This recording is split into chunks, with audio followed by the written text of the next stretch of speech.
ನಮಸ್ಕಾರಗಳು. ಶ್ರೀನಿವಾಸೇತಿ ಶ್ರೇಷ್ಠದಯಾ ಪಾತ್ರಂ ಗುಣಾನ್ವಿತಃ ಕೌಶಿಕೋನಂತರಂಗಾರ್ಯಶ್ಚಿರಂ ವಿಜೇತಾಂ ಭುವಿ ನ್ಯಸ್ತಾತ್ಮೀಯಭರಂ ವರಪ್ರದ ಗುರೋ ವೈರಾಗ್ಯ ಭಾಗ್ಯೋರ್ಧೋ ವೇದಾಂತಾಮೃತಸಾರವಂತಮನಘಾತ್ ಶ್ರೀನಿವಾಸಾದ್ ಗುರೋಃ ಶ್ರೀಶೈಲಾನ್ವಯಕೌಸ್ತುಭಸ್ಸಿತನೆಯಂ ಶಯೋನಿಧೇ ಶ್ರೀನಿಧೇಃ ವಂದೇ ಸಾಧುಕಟಾಕ್ಷಕೇಳಿನಿಲಯಂ ಶ್ರೀಕೃಷ್ಣಸುದ್ದೇಶಿಕಂ ಶ್ರೀವಾಸರಂಗಪರಕಾಲमुनित्रयाप्तलक्ष्मात्मरक्षणैरित्वैगागमान्तम् आचार्यभक्तिपरिपूतमनर्घशीलं गोपालदेशिकमुनिं गुरुमाश्रयामः। नारायणाख्यतिराजपदाब्जभृङ्ग श्रीवासयोगिगुरुणार्पितभारमीशे भक्त्यादिपूर्णवरदारिकृपात्तचिह्नं श्रीनिवासमुनिवर्यमहं प्रपद्ये। श्रीनारायणयोगीन्द्रवरदारिकृपाश्रयं रङ्गेशपादविनतं श्रीनिवासमुनिं भजे। श्रीकृष्ण ब्रह्मतंत्रोत्तम गुरुकरुणावाप्तचक्राङ्कभाष्यं वैराग्याचारवार्धो वर्गपदमुखे लक्ष्मणेऽन्यस्तभारं श्रीवागीशात्ततुर्यं षडर्पयतिराड्वेदचूडार्यमूर्तिं श्रीरङ्गनाथं कलिर्पवनगं ब्रह्मतन्त्रं श्रयामः। श्रीतुर्गवदनपादो सन्ततपरिचरणमात्रपरमार्थः जेतु श्रीमानभिनवरङ्गेन्द्र ब्रह्मतन्त्रपरकालः श्रीमान् वेङ्कटनाथार्य कवितार्किककेसरी वेदान्ताचार्यवर्यो मे सन्निधत्तां सदा हृदि यो नित्यमच्युतपदाम्बुजयुग्मरुक्मं व्यामोहतस्तरितराणितनाय मेने अस्मद्गुरोर्भगवतोऽस्य देकसिन्धो रामानुजस्य चरणौ शरणं प्रपद्ये। इतीन्द्रकृतभाष्यार्थाय व्याख्यानेन दर्शिताः परं सुदर्शनार्यं तं वन्दे कूरकुलाधिपं वरदं द्विरदाद्रीशं श्रीनिधिं करुणानिधिं शरण्यं शरणं यामि प्रणतार्तिहरं हरिं बहिरन्तस्तमश्चेदी ज्योतिर्वन्दे सुदर्शनं येनाव्याहत संकल्पं वस्तु लक्ष्मीधरं विदुः सम्यं न्यायकलापेन महता भारतेन चापब्रह्मितवेदाय नमो व्यासाय विष्णवे तस्मै रामानुजार्याय नमः परमयोगिने श्रुतिस्मृतिसूत्राणामन्तर्गर्वशीशमते वन्देऽहं वरदार्यं तं वत्साविजनभूषणं भाष्यामृतप्रदानाद्यः सञ्जीवयति मामपि प्रपद्ये प्रणवाकारं भाष्यं रङ्गमिवापरं परस्य ब्रह्मणो यत्र शेषित्वं स्फुटमीक्ष्यते इत्यन्तेषु श्रुतं भाष्ये मतं ध्यातं मृतं भुजे लक्ष्मीपतिं प्रपद्येऽहं दृष्टं श्रीरङ्गधामनि प्रमाणञ्च प्रमेयञ्च प्रमातारश्च सात्विकाः जयन्तु क्षपितारिष्टं सह सर्वत्र सर्वदा अविस्तृता सुगम्भीरा रामार्जुमुनेर्गिरः दर्शयन्तु प्रसादेन सम्भावकिलं दृढं श्रीरङ्गेशाज्ञा लब्धव्याससंज्ञं सुदर्शनं वाचा विजयनः पुत्रं भाष्यभक्तिरचूचरत् गुरुभ्योऽर्थशुद्धशब्दैः तत्रैक्तैश्च योजितः सौकर्याय बुभुत्सूनां सङ्कलय्य प्रकाश्यते कृत्स्नं वेत्ति भाष्यार्थं श्रुतांशस्थिते कृतिः आढ्यै काकणिके वैशानोपेक्ष्या भाष्यवित्तमैः भाष्यं चेद्विवृणोत्सवमिति पितर्व्याख्यानवाचान् तथा गाम्भीर्यादनवस्थितिर्मितमतिः दूरे जगत्सद्गिराम् अष्टव्यकथमीश्वरस्यैनन प्रत्यक्षरूपो दृशां तद्भाष्यं स च भाष्यकृते स च हरिः सम्यक् प्रसीदन्तु। ॐ जन्नो मित्रशं वरुणः जन्नो भवत्वर्यमा जन्नो इन्द्रो बृहस्पतिः शन्नो विष्णुरुक्रमः नमो ब्रह्मणे नमस्ते वायो त्वमेव प्रत्यक्षं ब्रह्मासि त्वामेव प्रत्यक्षं ब्रह्म वदिष्यामि ऋतं वदिष्यामि सत्यं वदिष्यामि तन्मामवतु तन्वक्तारमवतु अवतु मां नवतु वक्तारम्। ॐ शान्ति शान्ति शान्तिः। किल भुवनजन्मस्तेव भुङ्गादिलीलेविदभूतव्रातरक्षैकदीक्षे श्रुतिजरसि विदीप्ते ब्रह्मणि श्रीनिवासे भवतमो परस्मिन् शेषुषी भक्तिरूप पाराशर्यवचः सुधामपनिषद्दुग्धाब्धिमध्योद्धृतां संसाराग्निविदीपनव्यपगतप्राणात्मसञ्जीविनीं पूर्वाचार्यसुरक्षितां बहुमतिव्याघातदूरस्थितां नीतां तुनिजाक्षरे सुमन्त्रो गोमापिबन्धं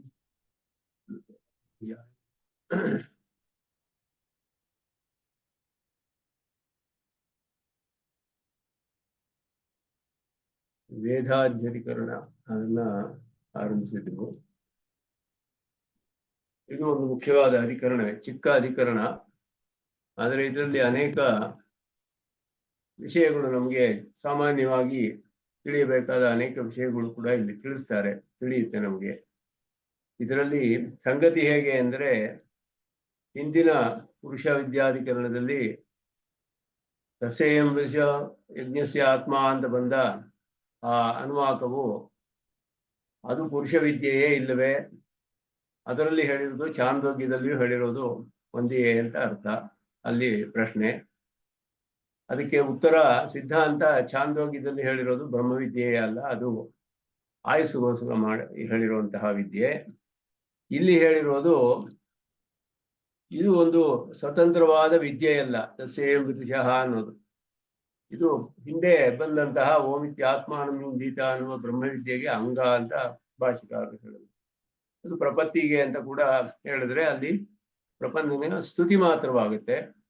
ಬ್ರಹ್ಮವಿದ್ಯೆಗೆ ಅದು ಮತ್ತೆ ಅಲ್ಲಿಯೇ ಫಲವನ್ನು ಹೇಳುತ್ತೆ, ಅದರಿಂದ ಅರ್ಥವಾದ ಅಂತ ಅರ್ಥವಾಗುತ್ತೆ, ಅಲ್ಲಿಗೆ ಅರ್ಥವಾದವಾಗುತ್ತೆ, ಪ್ರಶಂಸೆ. ಅದು ಪ್ರಪತ್ತಿಗೆ ಅಂಗದ ಅಪೇಕ್ಷೆ ಇಲ್ಲ, ಆದ್ದರಿಂದ ಅದು ಸ್ತುತಿ ಆಗುತ್ತೆ. ಅದು ಅದರ ಜೊತೆಯೇ ಇರೋದ್ರಿಂದ ಅದಕ್ಕೆ ಸೇರಿದ ಹಾಗೆಯೇ ಅದನ್ನು ಕೂಡ ನಾವು ಅದೇ ಫಲವನ್ನ ಇಲ್ಲಿಯೂ ಹೇಳಲ್ಪಟ್ಟಿದೆ, ಇದಕ್ಕೆ ಬೇರೆಯಾದ ಫಲ ಹೇಳಿಲ್ಲ. ಪುರುಷನಲ್ಲಿ ಯಜ್ಞತ್ವ ಕಲ್ಪನೆ ಮಾಡಿದ್ರೆ ಬ್ರಹ್ಮಣೋ ಮಹಿಮಾನಮಾಪ್ನೋತಿ ಎನ್ನುವಂತಹ ಫಲ ಸಿಗುವುದು ಸಾಧ್ಯವಿಲ್ಲ. ಆದ್ದರಿಂದ ಅದನ್ನ ಹಿಂದೆ ಹೇಳಿದ ಬ್ರಹ್ಮವಿದ್ಯೆಗೆ ಸೇರಿದ್ದು, ಅದರ ಜೊತೆಯಲ್ಲಿ ಹೇಳಿರೋದ್ರಿಂದ, ಅದರ ಸನ್ನಿಧಿ ಅದರ ನಂತರವೇ ಬಂದಿರೋದ್ರಿಂದ ಅದರ ಫಲವೇ ಇಲ್ಲಿಯೂ ಹೇಳಲ್ಪಟ್ಟಿದೆ. ಇದು ಸ್ವತಂತ್ರವಾದ ವಿದ್ಯೆ ಅಲ್ಲ, ಆದ್ದರಿಂದ ಇದಕ್ಕೂ ಛಾಂದೋಗ್ಯದಲ್ಲಿ ಹೇಳಿದ್ದಕ್ಕೂ ಭೇದವಿದೆ ಅನ್ನೋದನ್ನ ಸ್ಥಾಪನೆ ಮಾಡಿದ್ರು. ಅದೇ ಸಂಗತಿ ಈಗ ಆ ರೀತಿ ಅದರ ಜೊತೆಯಲ್ಲಿ ಹೇಳಿರೋದ್ರಿಂದ ಈ ರೀತಿ ಸಿದ್ಧಾಂತ ಮಾಡಿದ್ರೆ ಸನ್ನಿಧಿ ಮಾತ್ರ ಅನ್ನುವಂತಹ ಒಂದು ಪ್ರಮಾಣದಿಂದ, ಸನ್ನಿಧಿ ಅಂದ್ರೆ ಅದರ ಜೊತೆಯಲ್ಲಿರೋದು, ಆ ಒಂದು ವಿಷಯವನ್ನೇ ಮುಖ್ಯವಾಗಿ ಇಟ್ಟುಕೊಂಡು ಇಲ್ಲಿ ಪೂರ್ವಪಕ್ಷ ಬರುತ್ತೆ. ಅನೇಕ ಮಂತ್ರಗಳು ಕೆಲವು ಪ್ರಕರಣಗಳಲ್ಲಿ ಹೇಳಲ್ಪಟ್ಟಿದೆ, ಉಪಾಸನಾ ಪ್ರಕರಣಗಳಲ್ಲಾಗಲಿ ಬೇರೆ ಪ್ರಕರಣಗಳಾಗಲಿ, ಆ ಮಂತ್ರಗಳು ಆ ಒಂದು ಉಪಾಸನೆಗೋ ಯಜ್ಞಕ್ಕೋ ನೇರವಾಗಿ ಸಂಬಂಧಿಸದೇ ಇರಬಹುದು. ಆಗ ಅದು ಸನ್ನಿಧಿ ಎನ್ನುವ ಒಂದು ಪ್ರಮಾಣದಿಂದ ಅದಕ್ಕೆ ಅಂಗವಾಗುತ್ತೆಯೇ. ಈ ಪುರುಷ ವಿದ್ಯೆ ಅನ್ನೋ ವಿಷಯದಲ್ಲಿ ತಸ್ಯೇಮೃತಿಶಃ ಅನ್ನೋದು ಹೇಗೆ ಹಿಂದೆ ಹೇಳಿದ ಬ್ರಹ್ಮವಿದ್ಯೆಗೆ ಅಂಗ ಅದರ ನಂತರ ಬಂದಿದೆ, ಅದರದ ಅಂಗ ಅಂತ ನಿಶ್ಚಯ ಮಾಡಿದ್ರು, ಹಾಗೆ ಬೇರೆ ಕಡೆಯಲ್ಲಿಯೂ ನಿಶ್ಚಯ ಮಾಡಬೇಕಲ್ಲ ಅನ್ನುವಂತಹ ಸಂಶಯ ಬರುತ್ತೆ. ಅದುವೇ ಇಲ್ಲಿ ಸಂಗತಿ. ಆ ಒಂದು ದೃಷ್ಟಿಯಿಂದ ಕೆಲವು ಮಂತ್ರಗಳು ಅನೇಕ ಪ್ರಕರಣದಲ್ಲಿ ಹೇಳಲ್ಪಟ್ಟಿದೆ.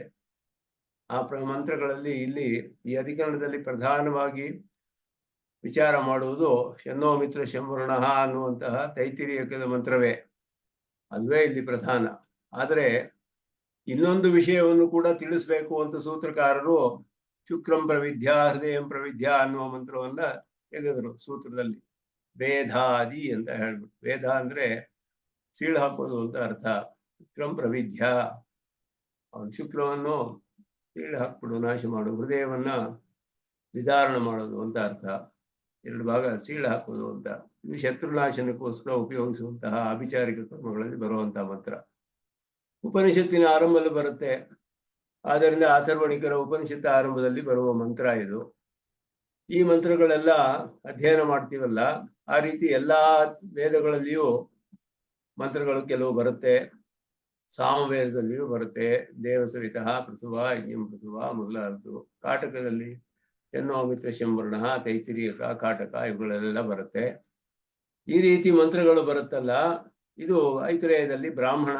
ಇದೆಲ್ಲ ಮಂತ್ರಗಳು ಇಲ್ಲಿ ಬ್ರಾಹ್ಮಣ, ಐತರೇಯ ಬ್ರಾಹ್ಮಣ, ದ್ರೋಹ ವೈವೃತ್ರಂ ಮಹತ್ವ ಮಹಾನುಭವತ ಮೊದಲಾದದ್ದು. ಔಷಧಿಕೆಯಲ್ಲಿಯೂ ಹಾಗೆಯೇ ಬರುತ್ತೆ. ಮಹಾವ್ರತ ಬ್ರಾಹ್ಮಣಂ ಅಂತ ಹೇಳಿ, ಮಹಾವ್ರತ ಬ್ರಾಹ್ಮಣಂ ಅಂತ ಹೇಳೋದು ಒಂದು ಸತ್ರದ ಅಂಗ. ಅದು ಒಂದು ಸತ್ರ, ಒಂದು ಯಾಗಕ್ಕೆ ಅಂಗವಾಗಿ ಹೇಳಲ್ಪಟ್ಟಿದೆ. ಪ್ರಜಾಪತಿ ವೈ ಸಂವತ್ಸರ ಅಂತ ಹೇಳ್ಬಿಟ್ಟು. ಅದೇ ರೀತಿಯಲ್ಲಿ ಶುಕ್ಲಯಜುರ್ವೇದದಲ್ಲಿ ವಾಜಸನೇನಸ್ತು ಪ್ರವರ್ಗ್ಯ ಬ್ರಾಹ್ಮಣಂ ದೇವಾಹವೈ ಸತ್ರಂ ನಿಷೇಧವು, ಪ್ರವರ್ಗ್ಯ ಬ್ರಾಹ್ಮಣವು ಹೇಳಲ್ಪಟ್ಟಿದೆ. ಆ ಪ್ರವರ್ಗ್ಯ ಅನ್ನೋದು ಅಲ್ಲಿ ಜ್ಯೋತಿಷ್ಠೋಮ ಯಾಗಕ್ಕೆ ಅಂಗವಾಗಿ ಹೇಳಲ್ಪಟ್ಟಿದೆ. ಆ ಪ್ರವರ್ಗ್ಯ ಅನ್ನೋ ವಿಷಯ ತೈತಿರಿಯದಲ್ಲೂ ಬರುತ್ತೆ. ಇಲ್ಲಿ ಜ್ಯೋತಿಷ್ಠೋಮಕ್ಕೆ ಅಂಗವಾಗಿ ಹೇಳಿರುವಂತಹ ಒಂದು ಯಾಗ ಪ್ರವರ್ಗ್ಯ ಅಂತ ಹೇಳ್ಬಿಟ್ಟು. ಈ ರೀತಿ ಮಂತ್ರಗಳೆಲ್ಲ ಬರುತ್ತೆ. ಈ ಮಂತ್ರಗಳಲ್ಲೆಲ್ಲ ಹೇಳಿರುವಂತಹದ್ದು ಉಪನಿಷದ್ ಆರಭ್ಯೇಷು ಅಧೀತಾ ಶುಕ್ರಂ ಪ್ರವಿದ್ಯ ಶನ್ನೋ ಮಿತ್ರ ಇತ್ಯಾದಯೋ ಮಂತ್ರ ಪ್ರವರ್ಗ್ಯಾದೀನಿ ಚ ಕರ್ಮಾಣಿ ವಿದ್ಯಾಂಗಂ ಉದನ. ಪ್ರವರ್ಗ್ಯ ಮೊದಲಾದ ಕರ್ಮಗಳಾಗಲಿ, ಆಯಾ ಪ್ರಕರಣದಲ್ಲಿ ಸನ್ನಿಧಿ ಎನ್ನುವ ಒಂದು ವಿಷಯವಿದೆ. ಸನ್ನಿಧಿಯಿಂದ ವಿದ್ಯೆಗೆ, ಅಲ್ಲಿ ಹೇಳಲ್ಪಟ್ಟ ವಿದ್ಯೆಗೆ ಅಂಗವಾಗುತ್ತೆಯೇ ಅನ್ನುವುದು, ಈ ವಿದ್ಯೆಯೇ ಅಂಗವಾಗಬೇಕು ಯಾಕೆ ಅಂದ್ರೆ ಸನ್ನಿಧಿ ಸಮಾಮ್ನಾನಾತ್. ಸಮಾಮ್ನಾಥ ಅಂದ್ರೆ ವೇದದಲ್ಲಿ ಪಠಿಸಲ್ಪಟ್ಟಿರೋದು ಅಂತ ಅರ್ಥ. ವೇದದಲ್ಲಿ ಹೇಳಿರೋದ್ರಿಂದ ವಿದ್ಯಾ ಅದೇ ಪ್ರಕರಣದ ಸನ್ನಿಧಿ ಅದರ ಜೊತೆಯಲ್ಲಿ ಹೇಳಿರೋದ್ರಿಂದ ಅದು ಅಂಗವಾಗುತ್ತೆ ಅಂತ ಹೇಳಿದ್ರು. ಅಂಗವಾಗಬೇಕಾದ್ರೆ ಒಂದು ಒಂದು ವಾಕ್ಯವನ್ನ ಒಂದು ಕರ್ಮವನ್ನು ಅದನ್ನ ನಾವು ಪ್ರಯೋಗ ಮಾಡ್ಬೇಕಾದ್ರೆ ಉಪಯೋಗಿಸ್ಬೇಕಾದ್ರೆ ವಿನಿಯೋಗ ಅಂತ ಹೇಳ್ತೀವಿ. ಅದು ಹೇಗೆ ವಿನಿಯೋಗ ಮಾಡೋದು, ಆ ವಿನಿಯೋಗಕ್ಕೆ ವಿನಿಯೋಗ ವಿಧಿ ಅಂತಿರುವಾಗ ಎಲ್ಲಿ ವಿನಿಯೋಗ ಮಾಡ್ಬೇಕು ಇದನ್ನ ಅನ್ನೋದಕ್ಕೆ ಪ್ರಮಾಣಗಳನ್ನು ಜೈಮಿನಿ ಹೇಳ್ತಾರೆ. ಶ್ರುತಿಯಲ್ಲಿ ನೇರವಾಗಿ ಆ ವಾಕ್ಯದಲ್ಲಿಯೇ ಒಂದು ಅರ್ಥ ತಿಳಿದು ಬಂದ್ರೆ, ಈ ಕರ್ಮದಲ್ಲಿ ಅನ್ನುವ ಅರ್ಥ ತಿಳಿದು ಬಂದ್ರೆ ಆ ಕರ್ಮದಲ್ಲಿಯೇ ಉಪಯೋಗಿಸ್ಬೇಕು. ಹಾಗೆ ತಿಳಿದು ಬರದೆ ಹೋದ್ರೆ ಅದರ ಮೂಲಕ ಯಾವ್ದಾದ್ರು ಒಂದು ಕರ್ಮವು ಸೂಚಿಸಲ್ಪಟ್ಟಿದೆಯೇ ಅಂತ ತಿಳ್ಕೊಳ್ಬೇಕು. ಅದು ಲಿಂಗ ಅನ್ನುವ ಪ್ರಮಾಣ. ಅದು ಇಲ್ಲದೆ ಹೋದ್ರೆ ಒಂದು ಮಹಾವಾಕ್ಯವಿರ್ಬೇಕು ಆ ಪ್ರಕರಣದಲ್ಲಿ. ಶ್ರುತಿ, ಲಿಂಗ, ವಾಕ್ಯ ಯಾವ ಪ್ರಕರಣದಲ್ಲಿ ಬಂದಿದೆ ಈ ಎಲ್ಲ ಪ್ರಮಾಣಗಳನ್ನು ನೋಡಿ ನಿಶ್ಚಯ ಮಾಡ್ಬೇಕು. ಹಾಗೆ ಮಾಡುವಾಗ ಶುಕ್ರಂ ಪ್ರವಿದ್ಯ ಅನ್ನೋದ್ರಲ್ಲಿ ನಮ್ಗೆ ಸಂದೇಹವೇ ಬರೋದಿಲ್ಲ. ಶತ್ರುನಾಶವಾಗಿಂದ ಇದು ಆಭಿಚಾರಿಕ ಕರ್ಮ ಸ್ಪಷ್ಟವಾಗಿ ತಿಳಿದು ಬಿಡುತ್ತೆ. ಶ್ರುತಿಯ ನೇರವಾಗಿ ತಿಳಿಸ್ತಿದೆ ಇದು ಆಭಿಚಾರಿಕ ಕರ್ಮ, ಶತ್ರುಗಳನ್ನು ನಾಶ ಮಾಡೋಕ್ಕೋಸ್ಕರ ಅಂತ ಹೇಳಿ. ಅದು ವಿದ್ಯೆಗೆ ಅಂಗವಾಗಿ ಸಾಧ್ಯವಿಲ್ಲ. ಆದ್ದರಿಂದ ಅದನ್ನ ಪೂರ್ವ ಪಕ್ಷಿ ಹೇಳ್ತಾನೆ, ಯದ್ಯಪಿ ಶುಕ್ರಂ ಪ್ರವಿದ್ಯ ಇತ್ಯಾದೀನಾಂ ಮಂತ್ರಾಣ ಪ್ರವರ್ಗ್ಯಾದೇಶ್ಚ ಕರ್ಮಣಃ. ಪ್ರವರ್ಗ್ಯ ಅನ್ನುವುದು ಅದಕ್ಕೆ ಅಂಗ ಜ್ಯೋತಿಷ್ಠೋಮಕ್ಕೆ ಅಂತಾನು ತಿಳಿದು ಬರುತ್ತೆ. ಶ್ರುತಿಲಿಂಗ ವಾಕ್ಯೈ ಬಲವದ್ಭಿ ಯಥಾಯಥಂ ಕರ್ಮಸು ವಿನಿಯೋಗ ಅವಗಮ್ಯತೆ. ಆದ್ದರಿಂದ ಶ್ರುತಿಲಿಂಗ ವಾಕ್ಯ ಮೊದಲ ಪ್ರಮಾಣಗಳಿಂದ ಕರ್ಮಗಳಲ್ಲಿ ಅದನ್ನ ಉಪಯೋಗಿಸಬಹುದು. ಉಪಾಸನೆಗೆ ಅಂಗವಲ್ಲ ಅನ್ನೋದು ತಿಳಿದು ಬರಬಹುದು. ಆದರೂ ಶನ್ನೋ ಮಿತ್ರ ಸಹನಾಭವತು ಇವುಗಳಲ್ಲಿ ತಿಳಿದು ಬರ್ತಾ ಇಲ್ವಲ್ಲ. ಯಾಕೆಂದ್ರೆ ಇದು ಎಲ್ಲಿಯೂ ವಿನಿಯೋಗವಾಗಿಲ್ಲ. ಬೇರೆ ಎಲ್ಲ ಕಡೆಯೂ ಎಲ್ಲಿಯೂ ವಿನಿಯೋಗವಿಲ್ಲ ಇದಕ್ಕೆ. ಅನ್ಯತ್ರ ವಿನಿಯೋಗ ಅಭಾವಾತ್ ವಿದ್ಯಾಧಿಕಾರಾಚ. ವಿದ್ಯೆಗೆ ಅಧಿಕಾರ ಉಂಟು ಮಾಡುತ್ತೆ. ಅದರಿಂದ ವಿದ್ಯೆಗೆ ಅಂಗ ಅಂತ ಹೇಳೋದು ತಪ್ಸಕ್ಕಾಗೋದಿಲ್ಲ. ಅದರಿಂದ ಎಲ್ಲಾ ವಿದ್ಯೆಗಳಲ್ಲೂ ಈ ಮಂತ್ರಗಳನ್ನ ಸೇರಿಸ್ಕೊಳ್ಬೇಕು ಅನ್ನೋದು ಇಲ್ಲಿ ಪೂರ್ವ ಪಕ್ಷ. ಇದನ್ನ ಉತ್ತಮ ಸ್ವಾಮಿಗಳು ವಿವರಿಸ್ತಾರೆ. ಸ್ವಲ್ಪ ಹೇಗೆ ಇದು ಪೂರ್ವ ಪಕ್ಷದಲ್ಲಿ ಹೇಗೆ ಈ ರೀತಿ ಸಂದೇಹ ನಮಗೆ ಹೇಗೆ ಬರುತ್ತೆ ಅಂತ ಹೇಳುವಾಗ, ಸನ್ನಿಧಿ ಅನ್ನೋದ್ರಿಂದ ಹೇಗೆ ಅದಕ್ಕೆ ಅಂಗತ್ವ ಅನ್ನೋದು ಉಂಟಾಗುತ್ತೆ ಉಪಾಸನೆಗೆ. ಹೇಗೆ ಅಂದ್ರೆ ಈಗ ಬ್ರಾಹ್ಮಣಗಳು ಅರ್ಥವನ್ನು ತಿಳಿಸುತ್ತೆ. ಅರ್ಥವನ್ನು ತಿಳಿಸೋದ್ರಿಂದ ಮಂತ್ರಗಳಿಗೆ ಆ ಪ್ರಕರಣಕ್ಕೆ ಬ್ರಾಹ್ಮಣವಿರುತ್ತೆ. ಅದು ಅದಕ್ಕೆ ಅದರ ಅರ್ಥ ತಿಳಿಸೋದ್ರಿಂದ ಅಂಗವಾಗುತ್ತೆ. ಅದೇ ರೀತಿ ಈಗ ಮಹಾವ್ರತ ಅಂತ ಮೊದಲಾದದ್ದು ವಿದ್ಯೆಗೆ ಯಾಕೆ ಅಂಗವಾಗಬಾರದು, ಇದು ಬ್ರಾಹ್ಮಣದಲ್ಲಿ ಹೇಳಿರೋದು ಅಂತ ಹೇಳ್ಬಿಟ್ಟು ಮಂತ್ರಗಳು ಅನುಷ್ಠಾನ ಸಮಯದಲ್ಲಿ ಉಪಯುಕ್ತವಾಗುತ್ತೆ. ಮಂತ್ರ ಪ್ರಯೋಗ ಸಂವೇತ ಅರ್ಥಸ್ಮಾರಕಾಹ ಮಂತ್ರಾಹ ಅಂತ ಅದಕ್ಕೆ ಲಕ್ಷಣ. ಮಂತ್ರಕ್ಕೆ ಪ್ರಯೋಗ ಸಂವೇತ ಅರ್ಥಸ್ಮಾರಕಾಹ, ಪ್ರಯೋಗದಲ್ಲಿ ಅರ್ಥವನ್ನು ತಿಳಿಸುತ್ತೆ ನಮ್ಗೆ. ಆದರೂ ಕೂಡ ಈ ಬ್ರಾಹ್ಮಣದಿಂದ ನಮ್ಗೆ ತಿಳಿಯುವ ಅರ್ಥದಿಂದಲೇ ಅದಕ್ಕೆ ವಿನಿಯೋಗ ಉಂಟಾಗುತ್ತೆ. ಆದ್ದರಿಂದ ಮುಖ್ಯಾರ್ಥವೇ ಆಗಿರ್ಬೋದು, ಗೌಣವೇ ಆಗಿರ್ಬೋದು, ಇದೆಲ್ಲ ಅದಕ್ಕೆ ಅಂಗವಾಗಬೇಕು ಅನ್ನೋದು ಒಂದು ಆಶಂಕೆ. ಅದಕ್ಕೆ ಅದಕ್ಕೆ ಒಂದು ಪ್ರಶ್ನೆ ಬರುತ್ತೆ, ಆಕಾಂಕ್ಷೆ ಅನ್ನೋದು ಒಂದು ಇರ್ಬೇಕು, ಅನ್ವಯ ಇರ್ಬೇಕು. ಅನ್ವಯ ಇರ್ಬೇಕಾದ್ರೆ ಒಂದು ಪ್ರಕರಣದಲ್ಲಿ ಎರಡು ವಿಷಯ ಹೇಳಿರುತ್ತೆ. ಒಂದು ವಿಷಯಕ್ಕೆ ಇನ್ನೊಂದರ ಆಕಾಂಕ್ಷೆ ಇರಬೇಕು. ಒಂದು ಪ್ರಧಾನವಾದ ಕರ್ಮ ಹೇಳಿದ್ರೆ ಅಂಗದ ಆಕಾಂಕ್ಷೆ ಇದ್ರೆ ಈ ಅಂಗ ಎಲ್ಲಿ ಹೇಳಿದೆ, ಇತಿಕರ್ತವ್ಯತ ಏನು ಇದಕ್ಕೆ ಅನ್ನೋ ಆಕಾಂಕ್ಷೆ ಇದ್ರೆ ಅದು ಎಲ್ಲಿ ಹೇಳಿದೆ ಅಂತ ತಿಳ್ಕೊಂಡು ಮಾಡ್ಬೇಕು. ಈ ರೀತಿ ಒಂದು ಆಕಾಂಕ್ಷೆ ಅನ್ವಯವಿಲ್ಲದೆ ಹೋದ್ರೆ ಬರೀ ಸನ್ನಿಧಿಯಿಂದಲೇ ಅಂಗ ಅಂತ ತಿಳ್ಕೊಬಹುದು. ಅದರ ಜೊತೆಯಲ್ಲಿ ಹೇಳಿದ್ರೆ ಅಂಗ ಅಂತ ತಿಳ್ಕೊಬಹುದು. ಆದ್ರಿಂದ ಇವಾಗ ಬ್ರಹ್ಮವಿದ್ಯೆಗೆ ಓಮಿತಿ ಆತ್ಮಾನಂ ಯುಜಿತ, ಅಲ್ಲಿಯೇ ಬ್ರಹ್ಮಣೋ ಮಹಿಮಾನೋ ಅಪ್ನೋತಿ ಅಂತ ಹೇಳಿಬಿಟ್ರು. ಫಲ ಹೇಳಿ ಆಯ್ತು. ಅಲ್ಲಿಯೇ ಫಲದ ಹೇಳ್ಬೇಕಾದ್ರೆ ಆಕಾಂಕ್ಷೆ ಇಲ್ಲ ಅದಕ್ಕೆ. ಆದರೂ ಪುರುಷ ವಿದ್ಯೆ ಅಂತ ಹೇಳಿ ಅಲ್ಲಿಯೂ ಫಲ ಹೇಳಿದೆ. ಮತ್ತೆ ಅದು ಅನುವಾದ ಸ್ತುತಿ ಅಂತ ತಿಳ್ಕೊಬೇಕು. ಮತ್ತೆ ಅದನ್ನ ಯಜ್ಞತ್ವ ಕಲ್ಪನೆ ಈಗೆಲ್ಲ ಎಲ್ಲ ಈಗ ಯಾಗಗಳು ಹೇಗೆ ಮಾಡ್ದಂಗೆ ಆಗುತ್ತೆ ಅವನು ಮೊದಲಾದದೆಲ್ಲ ತಿಳಿಸೋಕ್ಕೋಸ್ಕರ ಹೇಳಿದೆ ಅಂತ ಹೇಗೆ ತೆಗಿತೀವೋ ಅದು ಸನ್ನಿಧಿಯಿಂದಲೇ ಸಿಕ್ತು ನಮ್ಗೆ. ಪಕ್ಕದಲ್ಲೇ ಹೇಳಿರೋದ್ರಿಂದ ಅದಕ್ಕೆ ಆಕಾಂಕ್ಷೆ ಇಲ್ಲದೆ ಒಂದು ಫಲವೇ ಹೇಳಿದೆ ಹೋದ್ರೆ, ಫಲ ಹೇಳಿರುವುದನ್ನ ನಾವು ಅದರ ಫಲದ ಆಕಾಂಕ್ಷೆ ಇರುತ್ತೆ. ಒಂದು ಕರ್ಮಕ್ಕೆ ಫಲ ಹೇಳಿಲ್ಲ. ರಾತ್ರಿ ಉಪೇಯಾತ್ ಅಂತ ಒಂದು ವಾಕ್ಯ ಬರುತ್ತೆ. ರಾತ್ರಿ ಸತ್ರ ಮಾಡ್ಬೇಕು, ಏನು ಫಲ ಅಂತಾನೆ ಹೇಳಲಿಲ್ಲ. ಬೇರೆ ಎಲ್ಲೋ ಕಡೆ ಪ್ರತಿಷ್ಠತಿ ಹವಾಯಹ ರಾತ್ರಿ ಉಪೇಯ ಅಂತ ಹೇಳಿದೆ, ಅವನಿಗೆ ಒಳ್ಳೆ ಪ್ರತಿಷ್ಠೆ ಸಿಗುತ್ತೆ ಅಂತ ಫಲ. ಅದು ಇದಕ್ಕೆ ಶೇಷಭೂತವಾದದ್ದು ಅಂತ ತಗೊಂಡು ಅದನ್ನ ಫಲ ಅಲ್ಲಿ ಹೇಳಿರೋದ್ರಿಂದ ಇದ್ರ ಜೊತೆ ಸೇರಿಸ್ಕೊಂಡು ನಾವು ಸೇರಿಸ್ಕೋಬೇಕು ಅಂತ ಪೂರ್ವಮೀಮಾಂಸೆಯಲ್ಲಿ ನಿಶ್ಚಯ ಮಾಡ್ತಾರೆ. ಆ ರೀತಿ ಒಂದು ಆಕಾಂಕ್ಷೆ ಇಲ್ಲದೆ ಹೋದ್ರೆ ಸನ್ನಿಧಿಯೇ ಪ್ರಮಾಣವಾಗುತ್ತೆ. ಸನ್ನಿಧಿಯಿಂದಲೇ ತಗೋಬಹುದು. ಪಕ್ಕದಲ್ಲಿ ಹೇಳಿದ್ರೆ ಸಾಕು, ಅದ್ರ ಜೊತೆ ಇದ್ರೆ ಸಾಕು, ಅಂಗ ಅಂತ ತಗೋಬಹುದು ಅಂತ ಹೇಳಿ.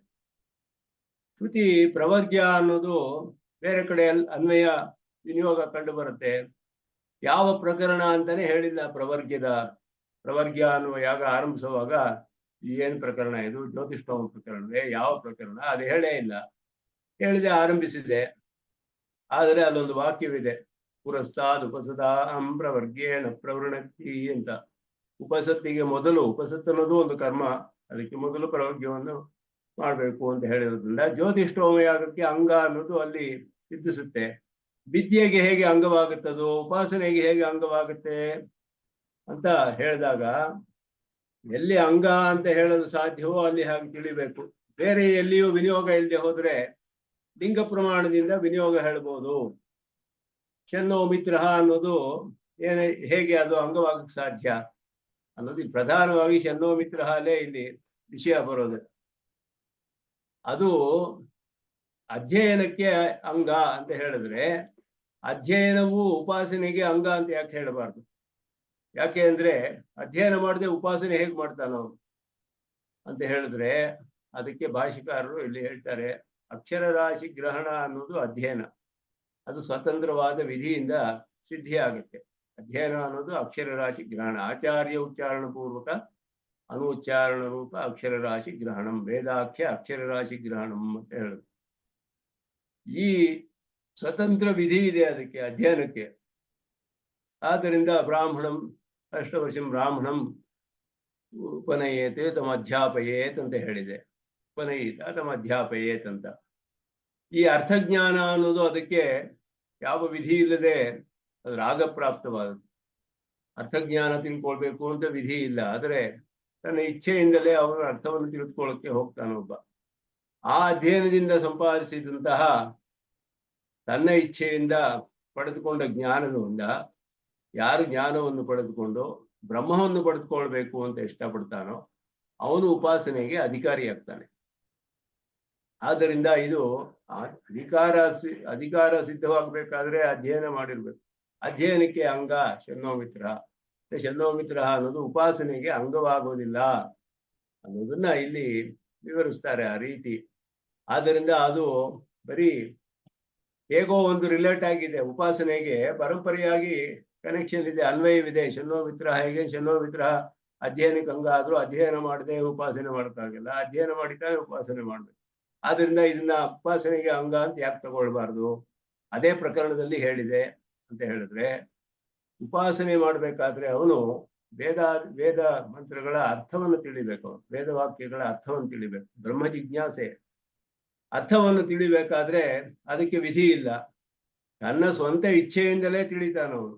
ಕರ್ಮಗಳನ್ನೆಲ್ಲ ಅಧ್ಯಯನ ಮಾಡಿ ಕರ್ಮದ ಸ್ವರೂಪವನ್ನೆಲ್ಲ ತಿಳಿದು ಅಲ್ಪ ಅಸ್ಥಿರ ಫಲ ಅಂತ ತಿಳಿದು ಸ್ಥಿರವಾದ ಫಲ ಬೇಕು ಅಂತ ಯಾರು ಆಸೆ ಪಡ್ತಾರೋ ಅವರು ಬಂದು ಬ್ರಹ್ಮ ಜಿಜ್ಞಾಸೆ ಮಾಡಿ ಉಪಾಸನೆ ಮಾಡ್ತಾರೆ. ಅದಕ್ಕೆ ವಿಧಿ ಇಲ್ಲ ಹಾಗೆ.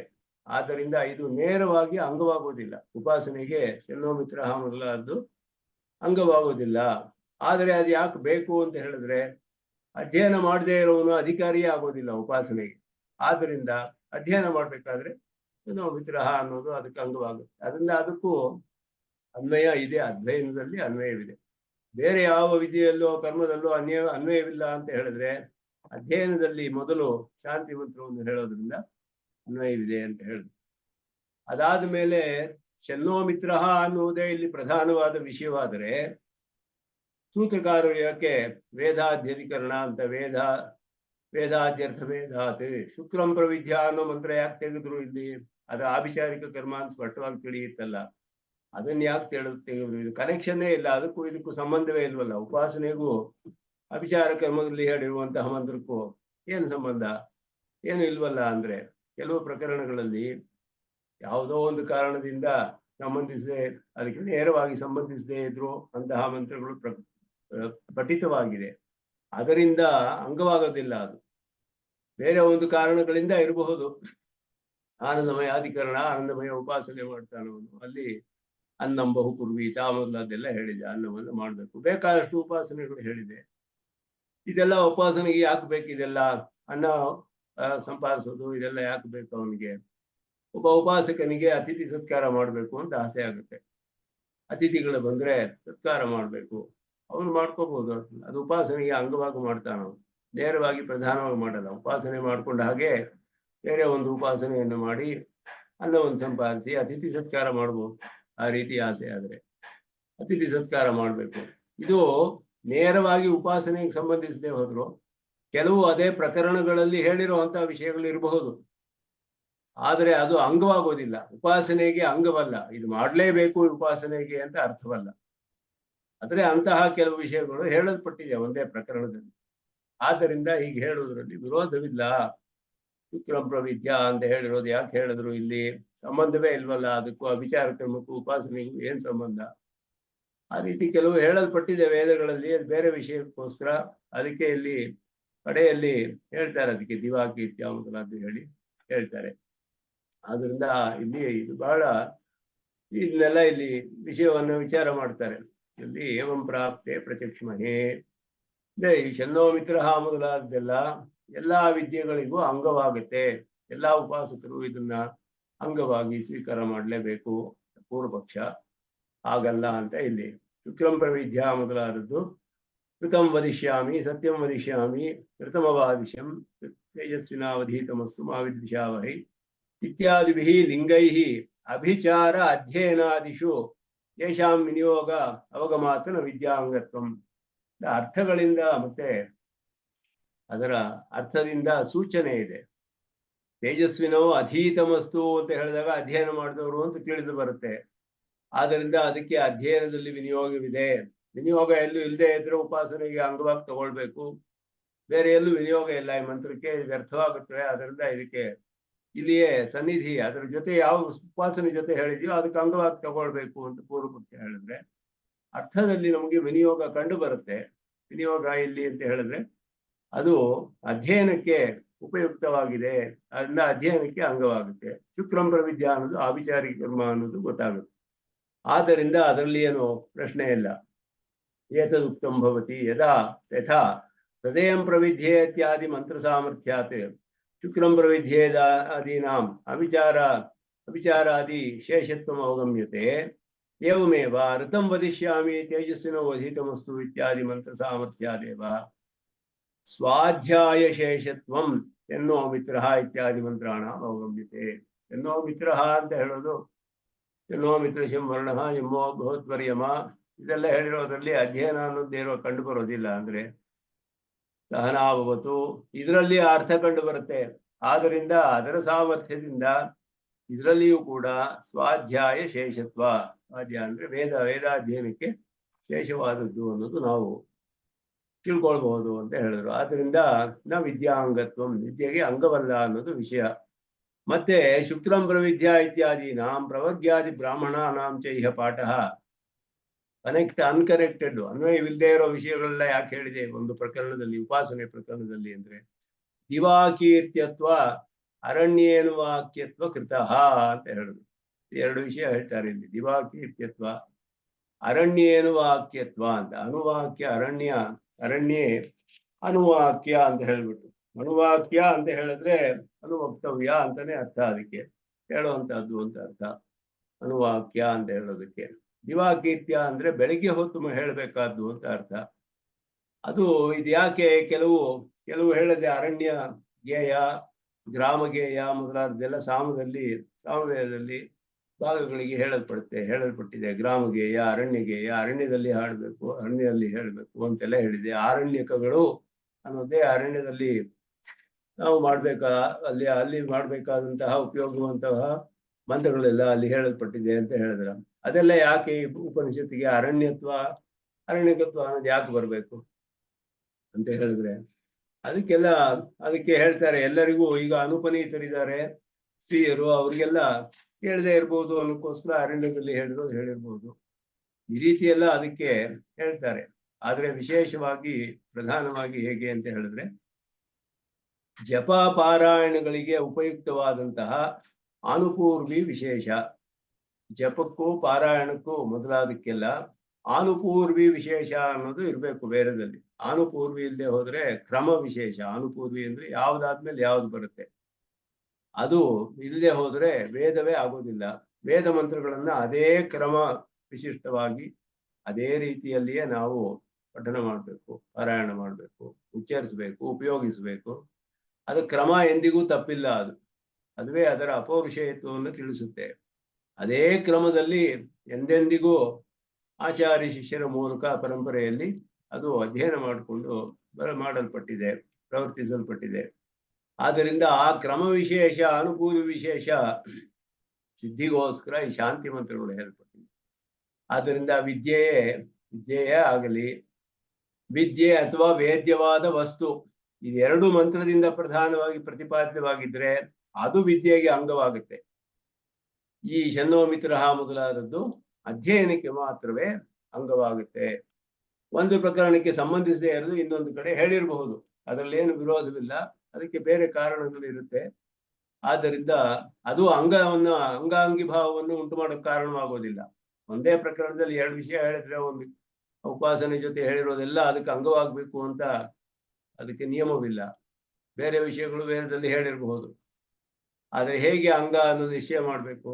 ಈ ಉಪಾಸನೆಯಲ್ಲಿ ವೇದ್ಯವಾದ ವಸ್ತುವಿನ ವಿಷಯ ಹೇಳಿರ್ಬೇಕು, ಅಥವಾ ಈ ವಿದ್ಯೆಯ ಬಗ್ಗೆ ಏನಾರು ಉಪಾಸನೆಯ ಬಗ್ಗೆಯೇ ಹೇಳಿರ್ಬೇಕು, ಉಪಾಸನೆಯಲ್ಲಿ ಉಪಾಸ್ಯನ ಬಗ್ಗೆ ಹೇಳಿರ್ಬೇಕು.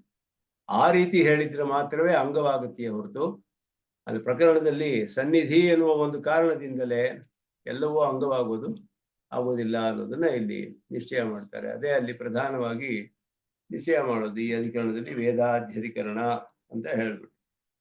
ಆದ್ದರಿಂದ ಶನ್ನೋ ಮಿತ್ರಃ ಮೊದಲಾದದ್ದು ಎಲ್ಲಾ ವೇದದಲ್ಲೂ ಹೇಳಲ್ಪಡುವ ಶಾಂತಿ ಮಂತ್ರಗಳೆಲ್ಲ ಅದಕ್ಕೆ ಬೇರೆ ಪ್ರಯೋಜನವಿದೆ. ಶನ್ನೋ ಮಿತ್ರಃ ಅನ್ನುವುದೇ ಇಲ್ಲಿ ಪ್ರಧಾನ. ಈ ಅಧಿಕರಣದಲ್ಲಿ ಪ್ರಧಾನವಾಗಿ ವಿಚಾರ ಮಾಡಲ್ಪಡುವುದು ಶನ್ನೋ ಮಿತ್ರಃ ಮಂತ್ರಗಳೇ, ಸಹನಾಭವತು ಅವುಗಳೇ. ಅದು ಅಧ್ಯಯನಕ್ಕೆ ಅಂಗ ಅನ್ನೋದನ್ನ ಇಲ್ಲಿ ನಿಶ್ಚಯ ಮಾಡಿ, ಉಪಾಸನೆಗೆ ಅಂಗವಲ್ಲ ಅನ್ನೋದನ್ನ ಅದರ ಅರ್ಥದಿಂದಲೇ ಅದನ್ನ ತಿಳ್ಕೊಳ್ಬಹುದು. ಲಿಂಗ ಪ್ರಮಾಣದಿಂದ ತಿಳಿಯುತ್ತೆ ಅಂತ ಹೇಳಿ ಅದು ವೇದಾಧ್ಯಧಿಕರಣ ಅಂತ ಹೇಳ್ಬಿಟ್ಟು, ವೇದಾಧ್ಯಧಿಕರಣ. ಮುಂದೆ ಹಾನ್ಯಧಿಕರಣ ಅಂತ ಹೇಳ್ಬಿಟ್ಟಿದ್ವಿ. ಹಾನ್ಯಧಿಕರಣ ಅಂತ ಹೇಳ್ಬಿಟ್ಟು ಈ ಹಾನ್ಯಧಿಕರಣಕ್ಕೂ ಹಾಗೆಯೇ ಇದು ಏನು ಅಂತ ಹೇಳಿದ್ರೆ, ಪಾಪ ಪುಣ್ಯಗಳು ವಿಷಯಗಳ ಬರುತ್ತೆ. ಇಲ್ಲಿ 3 ಅಧಿಕರಣಗಳಲ್ಲಿ ಅದನ್ನ ನಿಶ್ಚಯ ಮಾಡ್ತಾರೆ. ಉಪಾಸಕನಿಗೆ ಪಾಪ ಪುಣ್ಯಗಳೆಲ್ಲ ಹೋಗುತ್ತೆ ಅಂತ ಹೇಳಿದೆ. ಅದು ಹೇಗೆ ಹೋಗುತ್ತೆ, ಯಾರಿಗ ಹೋಗುತ್ತೆ, ಎಲ್ಲ ಹೋಗುತ್ತೆ, ಯಾವಾಗ ಹೋಗುತ್ತೆ, ಇದೆಲ್ಲ ನಿಶ್ಚಯ ಮಾಡ್ತಾರೆ ಇಲ್ಲಿ. ಹಾನೌತು ಉಪಾಯನ ಶಬ್ದಶೇಷತ್ವಾತ್ ಕುಶಾಚ್ಛಂದ ಸ್ತುತ್ಯುಪಗಾನವತ್ತದುಕ್ತಂ. ಕುಶಾಚ್ಛಂದ ಸ್ತುತ್ಯುಪಗಾನವತ್ತದುಕ್ತಂ. ಹಾನೌ ತು ಉಪಾಯನ ಶಬ್ದಶೇಷತ್ವಾತ್ ಕುಶಾ ಛಂದ ಸ್ತುತಿ ಉಪಗಾನವತ್ ತದುಕ್ತಂ. ಸೂತ್ರ 4 ಉದಾಹರಣೆಗಳನ್ನು ಕೊಡ್ತಾರೆ ಇಲ್ಲಿ. ಕುಶಾ ಛಂದಸ್ಸು ಸ್ತುತಿ ಉಪಗಾನ ಅನ್ನುವಂತಹ ಪೂರ್ವಮೀಮಾಂಸಾದಲ್ಲಿ ನಿಶ್ಚಯ ಮಾಡಿರುವಂತಹ ನ್ಯಾಯಗಳು. ಆದ್ದರಿಂದ 4 ವಿಷಯಗಳಲ್ಲಿ ಅವರು ಮಾಡಿರುವ ನಿರ್ಣಯವನ್ನ ತೆಗೆದುಕೊಂಡು ಇಲ್ಲಿ ಹಾನ ಅಂತ ಹೇಳಿದ್ರೆ ತ್ಯಾಗ ಮಾಡೋದು, ಒಂದು ಕಡೆಯಿಂದ ಬಿಟ್ಟು ಹೋಗೋದು ಅಂತ ಅರ್ಥ. ಉಪಾಯನ ಅಂದ್ರೆ ಸ್ವೀಕಾರ ಮಾಡೋದು. ಇವನಿಗೆ ಪಾಪ ಪುಣ್ಯಗಳೆಲ್ಲ ಹೋಗುತ್ತೆ ಅಂತ ಹೇಳಿದೆಯಲ್ಲ, ಆ ಪಾಪ ಪುಣ್ಯಗಳ ಹೋಗುತ್ತೆ ಅಂತ ಹೇಳಿದ್ರೆ ಎಲ್ಲಿಗೆ ಹೋಗುತ್ತೆ ಅದು? ಇನ್ನೊಂದು ಕಡೆ ಪಾಪ ಪುಣ್ಯಗಳನ್ನ ಒಬ್ರು ಸ್ವೀಕಾರ ಮಾಡ್ತಾರೆ ಅಂತ ಹೇಳಿದೆ. ಉಪಾಸಕನ ಪಾಪ ಪುಣ್ಯಗಳು ಆ ಸ್ವೀಕಾರ ಮಾಡೋದು, ಹೋಗೋದು, ಇದಕ್ಕೇನಾರೆ ಅನ್ವಯವಿದೆಯೇ? ಇದು ಹೇಗೆ ಅರ್ಥ ಮಾಡ್ಕೊಳ್ಬೇಕು? ಬರೀ ಹೋಗೋ ತಿಳಿದ್ರೆ ಸಾಕೆ. ಉಪಾಸಕನಿಗೆ ಪಾಪ ಹೋದ್ರೆ ಸಾಕಲ್ಲ, ಅವನಿಗೆ ಅವನ್ ಮೋಕ್ಷಕ್ಕೆ ಹೋಗ್ತಾ ಇರ್ತಾನೆ. ಪಾಪಗಳ ನಾಶವಾಗ್ಬಿಟ್ರೆ ಸಾಕು, ಮೋಕ್ಷಕ್ಕೆ ಹೋಗ್ತಾ ಇರ್ತಾನೆ.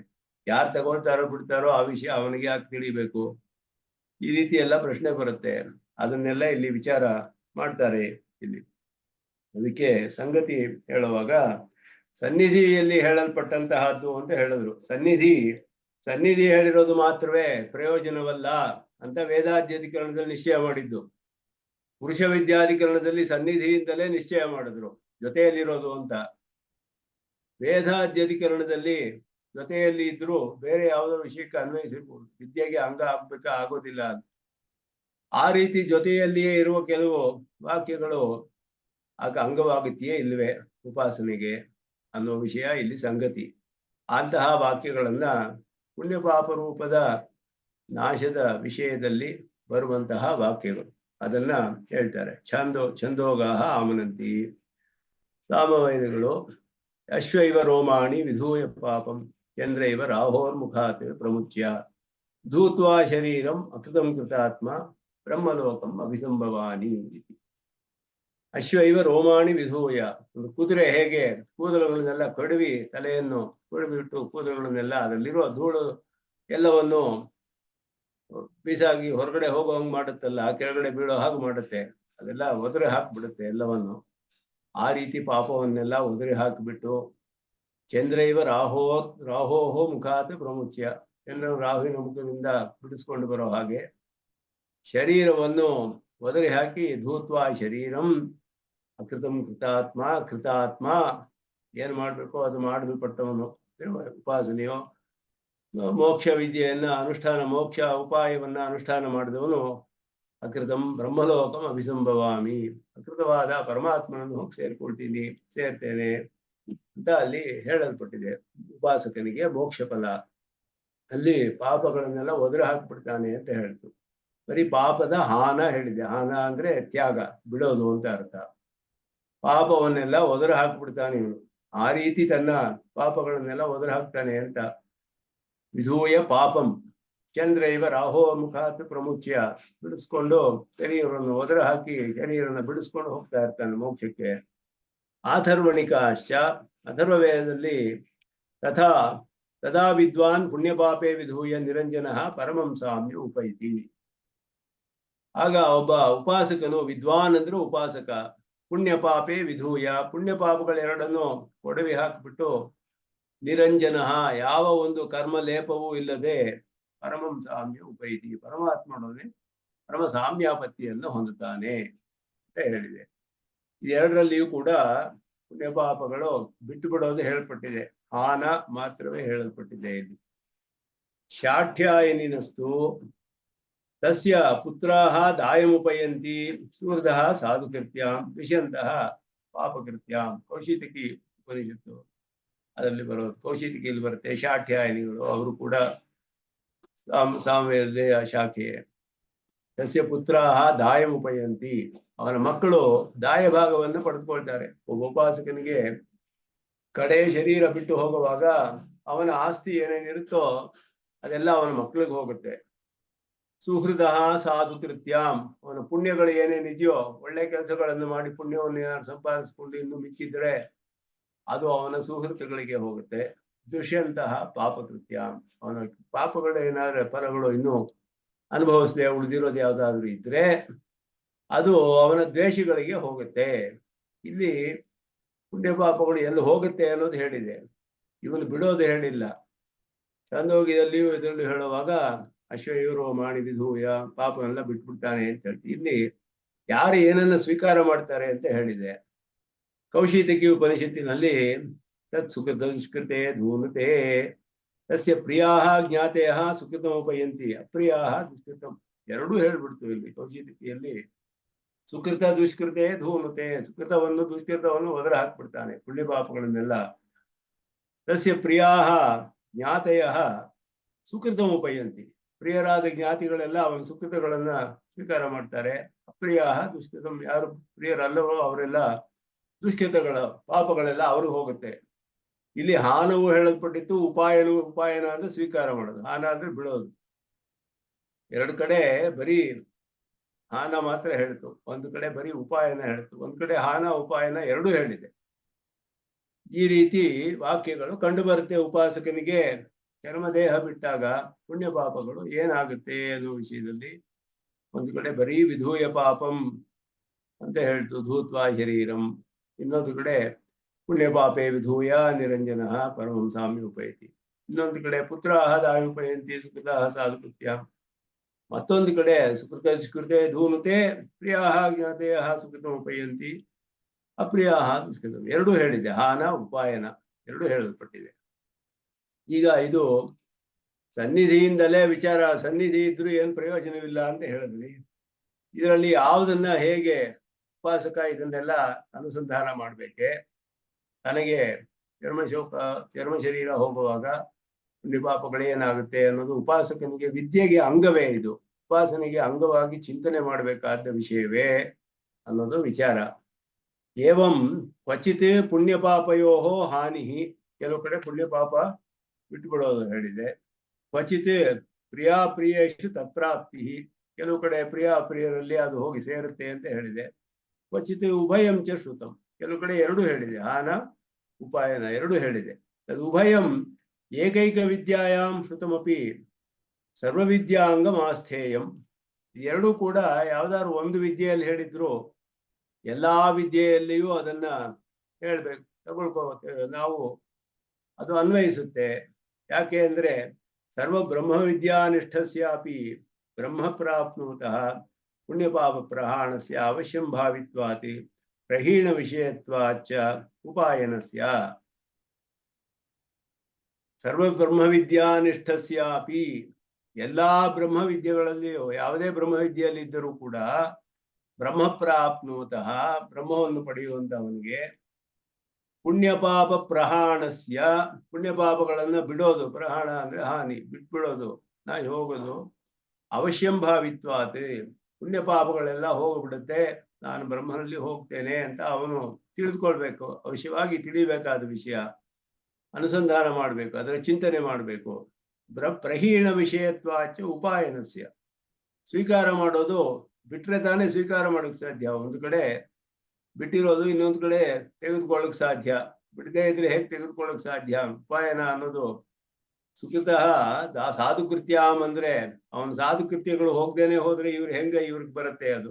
ಅದರಿಂದ ಎರಡಕ್ಕೂ ಸಂಬಂಧವಿದೆ. ಪ್ರಹೀಣ ವಿಷಯತ್ವಾಚ ಉಪಾಯನಸ್ಯ, ಯಾವುದನ್ನು ಸ್ವೀಕಾರ ಮಾಡ್ತಾರೆ, ಯಾವುದನ್ನು ಬಿಟ್ಟಿದಾನೋ ಅದನ್ನು ಸ್ವೀಕಾರ ಮಾಡ್ತಾರೆ.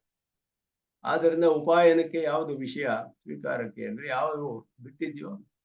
ಒಬ್ಬ ಸುಹೃತ್ತಿಗೆ ಪುಣ್ಯ ಬರಬೇಕು ಅಂದ್ರೆ ಯಾರೋ ಉಪಾಸಕ ಅದನ್ನು ಬಿಟ್ಟಿದ್ರೆ ಇವನಿಗೆ ಬರುತ್ತೆ, ಅವನಿಗೆ ಸುಹೃತ್ತಾಗಿದ್ರೆ. ಆದ್ದರಿಂದ ಈ ಉಪಾಯ ಸ್ವೀಕಾರಕ್ಕೆ ಯಾವುದು ವಿಷಯ, ಬಿಡಲ್ಪಟ್ಟಿರೋದೇ ವಿಷಯವಾಗುತ್ತೆ. ತಚ್ಚಿಂತನಂಚ ವಿಧೀಯಮಾನಂ ಸರ್ವವಿದ್ಯಾಂಗಂ ಭವಿತುಮರ್ಹತಿ.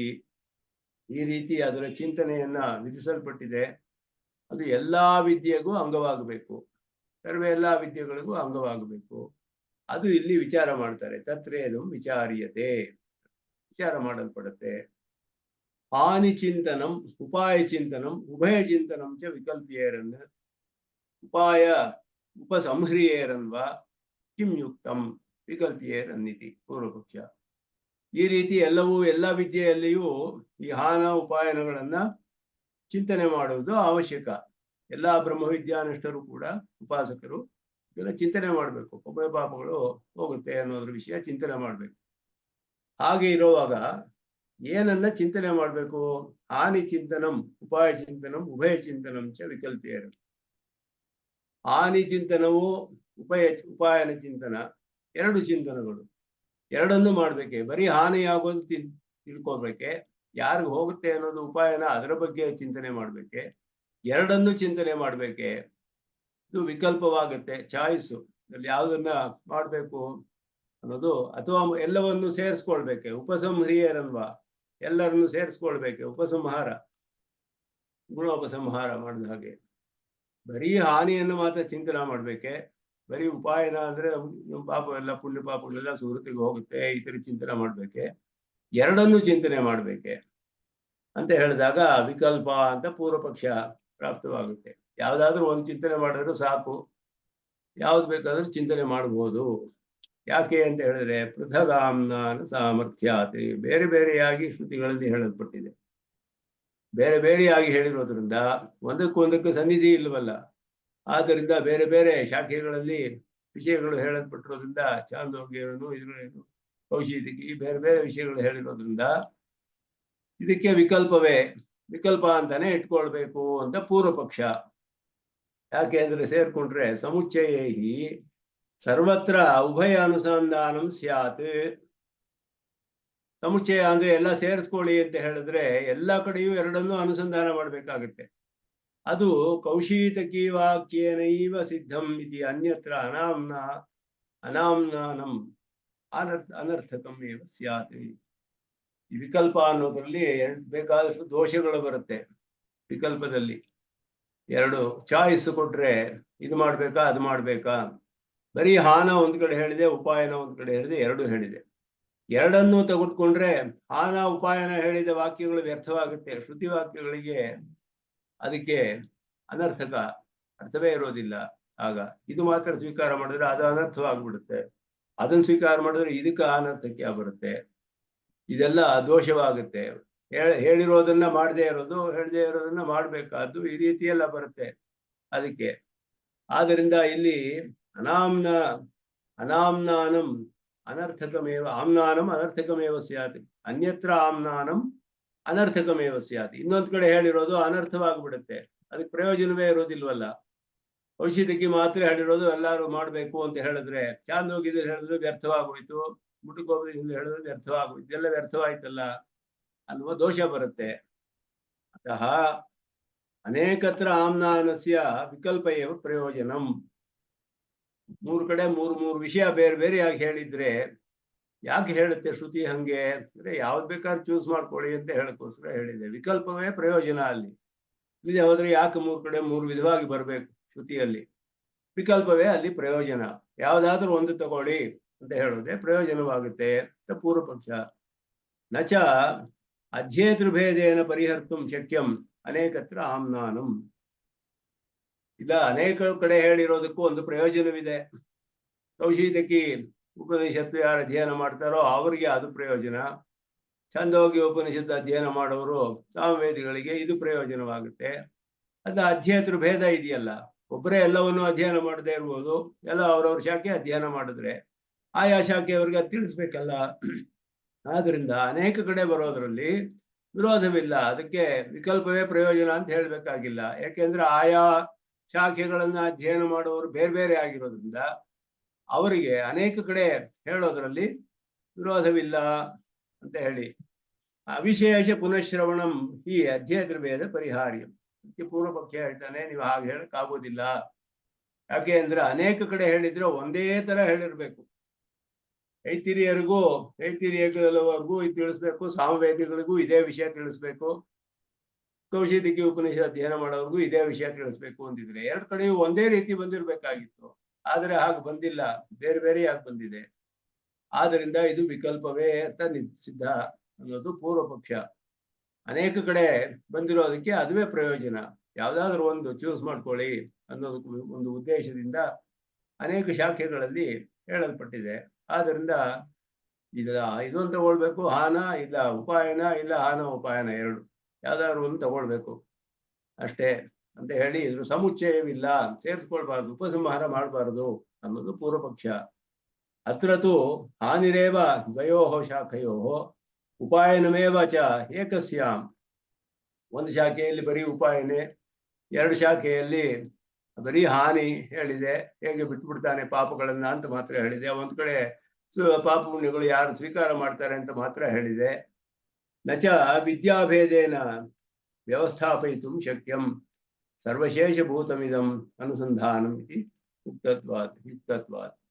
ಇಲ್ಲ, ಅಲ್ಲಿ ಹೇಳಿರೋದು ಬೇರೆ ವಿದ್ಯೆ, ಇಲ್ಲಿ ಹೇಳಿರೋದು ಬೇರೆ ವಿದ್ಯೆ, ಆ ವಿದ್ಯೆಯಲ್ಲಿ ಹಾಗೆ, ಈ ವಿದ್ಯೆಯಲ್ಲಿ ಹೀಗೆ ಅನುಸಂಧಾನ ಮಾಡಬೇಕು ಅಂತ ಹೇಳಿದ್ರೆ ಪುಣ್ಯ ಪಾಪ ಹೋಗೋ ವಿಷಯ ಎಲ್ಲಾ ವಿದ್ಯೆಗೂ ಸಮಾನ.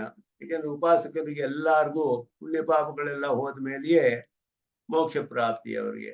ಆದ್ದರಿಂದ ಪುಣ್ಯ ಪಾಪ ಅನ್ನೋದು ಎಲ್ಲಾ ಉಪಾಸಕರಿಗೂ ಸಮಾನವಾಗಿರೋದ್ರಿಂದ ಆಯಾ ವಿದ್ಯೆಗಳಲ್ಲಿ ಹೇಳಿರೋದು ಅವ್ರವ್ರು ಅದನ್ನು ಅನುಸಂಧಾನ ಮಾಡ್ಬೇಕು ಅಂತಾನು ಹೇಳಕ್ಕಾಗೋದಿಲ್ಲ. ಎಲ್ಲರೂ ಇದನ್ನ ಅನುಸಂಧಾನ ಮಾಡ್ಬೇಕು. ಎಲ್ಲ ಪೂರ್ವ ಪಕ್ಷ ವಿಚಾರ ಮಾಡ್ತಾರೆ. ಇಲ್ಲಿ ಹೇಗೆ ಒಂದ್ ಕಡೆ ಬರೀ ಪುಣ್ಯ ಪಾಪ ಹೋಗುತ್ತೆ ಅಂತ ಎರಡು ಕಡೆ ಹೇಳಿದೆ, ಇನ್ನೊಂದು ಕಡೆ ಆ ಪುಣ್ಯ ಪಾಪಗಳನ್ನ ಯಾರೋ ಸ್ವೀಕಾರ ಮಾಡ್ತಾರೆ ಅಂತ ಹೇಳಿದೆ, ಒಂದ್ ಕಡೆ ಎರಡೂ ಹೇಳಿದೆ. ಇದನ್ನು ಯಾವುದನ್ನ ನಾವು ಯಾರು ಅನುಸಂಧಾನ ಮಾಡ್ಬೇಕು? ಎಲ್ಲಾ ಉಪಾಸಕರಿಗೂ ಎಲ್ಲವನ್ನೂ ಮಾಡ್ಬೇಕೆ? ಉಪಾಸಕರಿಗೆ ಬರೀ ಪಾಪ ಹೋಗೋ ತಿಳ್ಕೊಂಡ್ರೆ ಸಾಕಲ್ಲ, ಅವ್ರು ಯಾರು ಸ್ವೀಕಾರ ಮಾಡ್ತಾರೋ ಬಿಡ್ತಾರೋ ಅವ್ರಿಗೆ ಅದ್ರ ಬಗ್ಗೆ ಯಾಕೆ ಚಿಂತನೆ ಮಾಡ್ಬೇಕು ಅನ್ನೋದು ಒಂದು ಪ್ರಶ್ನೆ. ಯಾಕೆ ಅಂದ್ರೆ ಅವ್ರ ಪಾಪ ಎಲ್ಲ ನಾಶವಾದ್ರೆ ಹೋಗ್ತಾ ಇರ್ತಾರೆ, ಪುಣ್ಯ ಪಾಪ ನಾಶವಾದ್ರೆ ಹೋಗ್ತಾ ಇರ್ತಾರೆ. ಯಾರು ಸ್ವೀಕಾರ ಮಾಡ್ಲಿ ಬಿಡ್ಲಿ, ಅವ್ರಿಗೆ ಅದು ಉಪನಿಷತ್ ಹೇಳುತ್ತೆ ಶವ್ಯಂ ಕುರ್ವಂತಿ ನವ. ಅವ್ರಿಗೆ ಅಪರ ಸಂಸ್ಕಾರ ಮಾಡ್ತಾರೋ ಬಿಡ್ತಾರೋ ಅವ್ರ ಮೋಕ್ಷಕ್ಕೆ ಹೋಗ್ತಾ ಇರ್ತಾರೆ ಅಂತ ಉಪನಿಷತ್ ಹೇಳುತ್ತೆ. ಶವ್ಯಂ ಕುರ್ವಂತಿ ನವ, ಶವ ಸಂಸ್ಕಾರ ಮಾಡದೇ ಇದ್ರು ಅವ್ರ ಮೋಕ್ಷ. ಅದೇನು ಅವ್ರಿಗೆ ಅದರ ಅಪೇಕ್ಷೆ ಇಲ್ಲ ಹೋಗೋವ್ರಿಗೆ. ಆದ್ದರಿಂದ ಉಪಾಸಕರಿಗೆ ಹೋಗೋದು ಮಾತ್ರ ಪುಣ್ಯ ಪಾಪ ನಾಶವಾಗೋದು ತಿಳ್ಕೊಂಡು ಸಾಕು. ಉಪಾಯನ ಯಾರಿಗೂ ಹೋಗುತ್ತೆ ಬಿಡುತ್ತೆ ಅದು ಯಾಕೆ ತಿಳ್ಕೋಬೇಕು? ಇದೆಲ್ಲ ಪ್ರಶ್ನೆಗಳು ಇಲ್ಲಿ ಬರುತ್ತೆ.